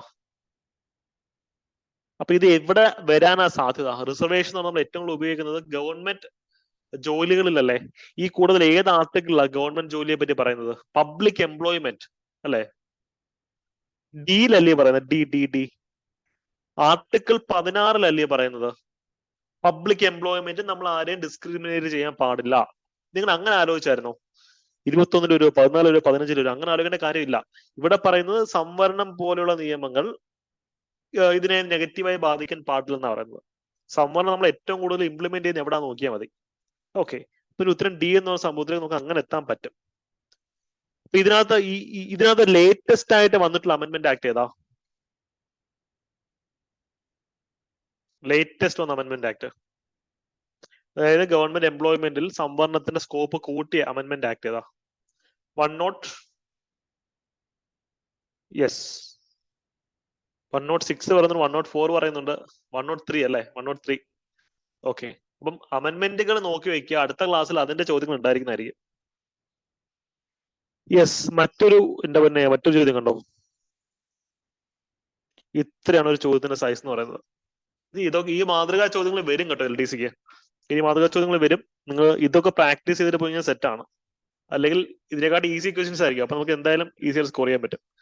പട്ടിക 1 പട്ടിക 2 മാച്ച് ചെയ്യുക.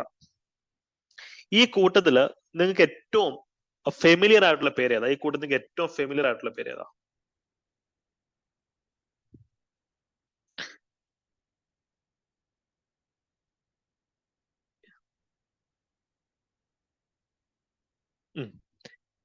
Yes, Venu VP Joy. Yes, അപ്പൊ അദ്ദേഹം ഇതിനകത്ത് ഏത് വരാനാ സാധ്യത?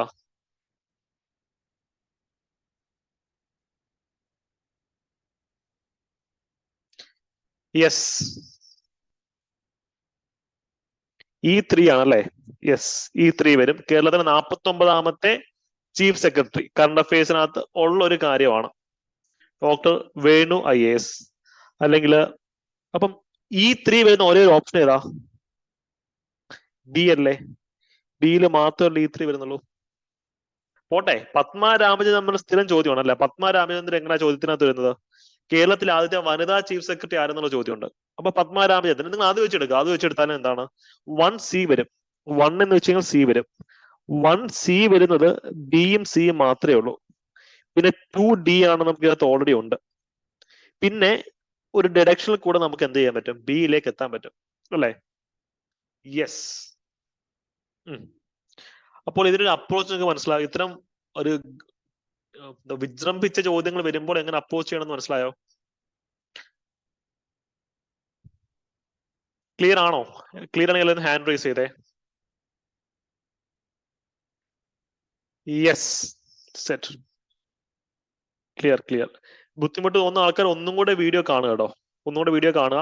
ബാക്കി ചോദ്യങ്ങളൊക്കെ ഫാക്ച്വൽ ചോദ്യങ്ങളാണ്. ചോദ്യം ഉത്തരം വായിച്ചു വേണം നിങ്ങൾ പോവാൻ. നമുക്കിനി എലിമിനേഷൻ ടെക്നിക്സ് വെച്ചിട്ടുള്ള ചില ചോദ്യങ്ങളൊന്ന് പരിചയപ്പെടാം. ഓക്കെ, എക്സാക്ട്ലി എതിലല്ല, ആ രീതിയിൽ ചിന്തിച്ചാലും മതി. എതിരാൾ പറഞ്ഞൊരു കാര്യമുണ്ട്, എ എന്തായാലും 4 വരില്ല അല്ലെ? കാര്യം ഈ പറഞ്ഞ എ എന്തായാലും 4 വരില്ല. ഡോക്ടർ VP ജോയ് 4 എന്തായാലും വരില്ല. അങ്ങനെ വെച്ച് നിങ്ങൾക്ക് വേണമെങ്കിൽ ആലോചിക്കാം. വളരെ സ്മാർട്ടായിട്ട് ഉത്തരത്തിലേക്ക് എത്താൻ പറ്റും. ഇത് ഒരു ദിവസം കൊണ്ട് നമുക്ക് ഇതിന്റെ സെറ്റ് ആവില്ല. നിങ്ങളൊരു 21 ദിവസം കഷ്ടപ്പെടുകയാണെങ്കിൽ സെറ്റ് ആക്കി എടുക്കാം. ഓക്കെ, ബാക്കിയൊക്കെ നിങ്ങൾ ജസ്റ്റ് ചോദ്യ ഉത്തരത്തിൽ കൂടെ പോവാ. ഇത് നമുക്ക് വളരെ എന്താ പറയാ ഫാക്ച്വൽ ആയിട്ടുള്ള ചോദ്യങ്ങളാണ്. നമുക്ക് എല്ലാ ചോദ്യങ്ങളിൽ കൂടെ ലൈൻ ബൈ ലൈൻ പോകേണ്ടെന്ന് കാര്യമില്ല. എലിമിനേഷൻ ടെക്നിക്സ് വർക്ക്ഔട്ട് ആവുന്ന ചോദ്യങ്ങൾ നമുക്ക് കൂടുതൽ നോക്കാം. ഓക്കെ, ഈ പറഞ്ഞ പോലെ സംസ്ഥാന ദുരന്ത നിവാരണ അതോറിറ്റി അല്ലെ? സംസ്ഥാന ദുരന്ത നിവാരണ അതോറിറ്റി, ഇതിന്റെ ബേസിക് ഡേറ്റ നമ്മുടെ കേരള ഗവർണൻസിനകത്താണ് വരുന്നത് അല്ലെ? കേരള ഗവർണൻസിനകത്താണ് അതിന്റെ ക്വസ്റ്റ്യൻസ് കൂടുതൽ വരാൻ സാധ്യതയുള്ളത്. അപ്പൊ ഇതിനകത്ത് രണ്ടാമത് സ്റ്റേറ്റ്മെന്റ് ഉണ്ട്, കേരള സംസ്ഥാന ദുരന്ത നിവാരണ അതോറിറ്റി സ്ഥാപിതമായത് 2010 പറയുന്നുണ്ടോ? ഇത് ശരിയാണോ? കേരള സംസ്ഥാന ദുരന്ത നിവാരണ അതോറിറ്റി എന്നാ സ്ഥാപിതമാവുന്നത്? ഇന്ത്യയിലെ ആദ്യത്തെ എന്ന് പറയുന്നത് എന്താ 2010 വരൂ? 2007 മെയ് 4. യെസ്, ബാക്കിയെല്ലാം കറക്റ്റ് സ്റ്റേറ്റ്മെന്റ് ആണ്. അപ്പൊ ഇതിന് ആൻസർ എന്ത് വരും? ബി ആണ് ഒരു ഉത്തരത്തിലേക്ക് എത്താൻ പറ്റുക. ബാക്കിയുള്ള ഓരോ ചോദ്യവും ഉത്തരവും നിങ്ങൾ കൃത്യമായിട്ട് വായിച്ചു നോക്കുക തന്നെ വേണം. ഇതിനകത്ത് എലിമിനേഷൻ ടെക്നിക്സിന് വല്ലതും ഉണ്ടോന്നാണ് ഞാൻ നോക്കുന്നത്. യെസ്, നമുക്ക് നല്ലൊരു ചോദ്യം ഉണ്ട് കേട്ടോ. നിങ്ങൾക്ക് വളരെ ബുദ്ധിമുട്ടായിട്ട് തോന്നിയിട്ടുള്ള ഒരു ചോദ്യം നമ്മൾ ഇപ്പൊ സോൾവ് ചെയ്ത് തരാം. ഈ ചോദ്യം കണ്ടോ? ബയോളജിയിൽ ഒരു 3 സ്റ്റേറ്റ്മെന്റ് ചോദ്യമാണ്.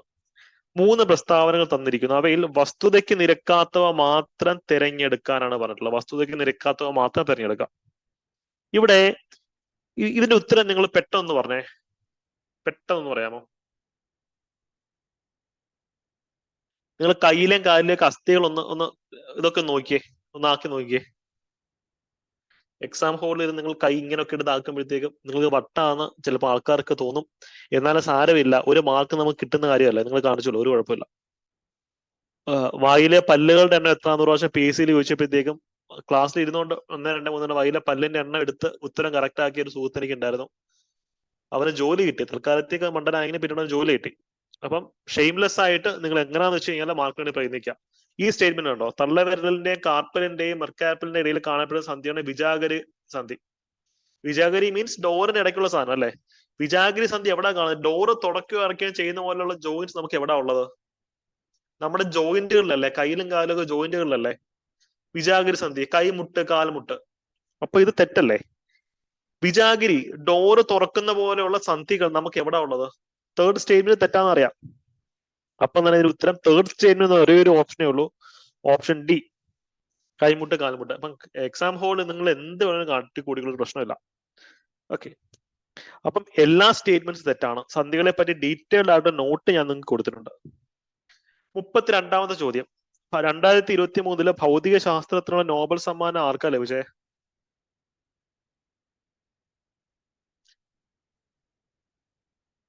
Yes, C. അത് ഓർത്തിരിക്കുക.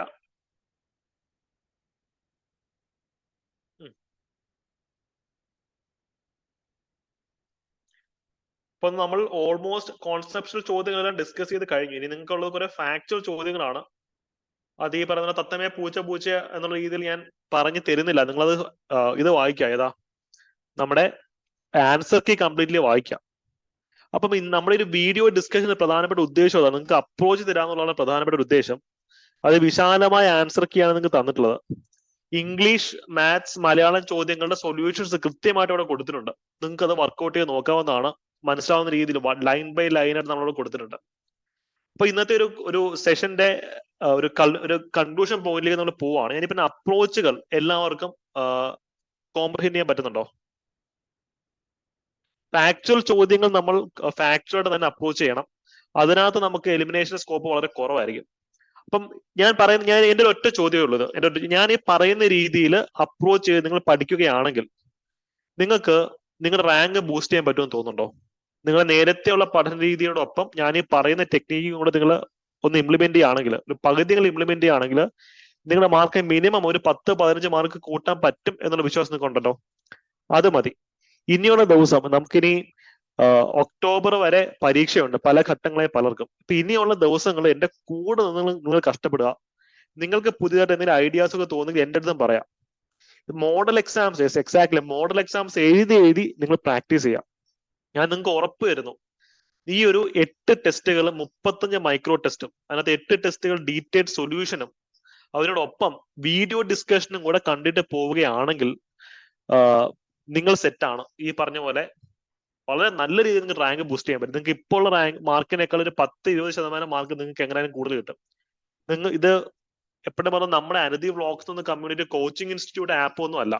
അതുകൊണ്ട് തന്നെ നിങ്ങൾക്ക് ഏതൊരു കോച്ചിങ് ഇൻസ്റ്റിറ്റ്യൂട്ടിൽ ആപ്പിലും കിട്ടുന്നതിനേക്കാളും മാർക്ക് ഈ ടെക്നിക്സ് യൂസ് ചെയ്ത് നിങ്ങൾക്ക് വാങ്ങിച്ചെടുക്കാൻ പറ്റും 100% ഉറപ്പാണ്. ക്ലിയർ ആണല്ലോ? ഓക്കെ, അപ്പം എനി ഡൗട്ട്സ്, എന്തെങ്കിലും ഡൗട്ട്സോ കാര്യങ്ങളോ ചോദിക്കാം. ഞാൻ തൽക്കാലം റെക്കോർഡിങ്സ് ഓഫ് ആക്കാം. എഗൈൻ ഇത് നമ്മൾ യൂട്യൂബിൽ അപ്ലോഡ് ചെയ്യുന്നതായിരിക്കും. യൂട്യൂബ് വീഡിയോ കാണുന്ന ആൾക്കാരുണ്ടെങ്കിൽ നിങ്ങൾ ഈ ഒരു അപ്രോച്ചിനെ പറ്റിയുള്ള നിങ്ങളുടെ ഒപ്പീനിയനും കമന്റ് സെക്ഷനിൽ പറയാം കേട്ടോ. Okay, thank you.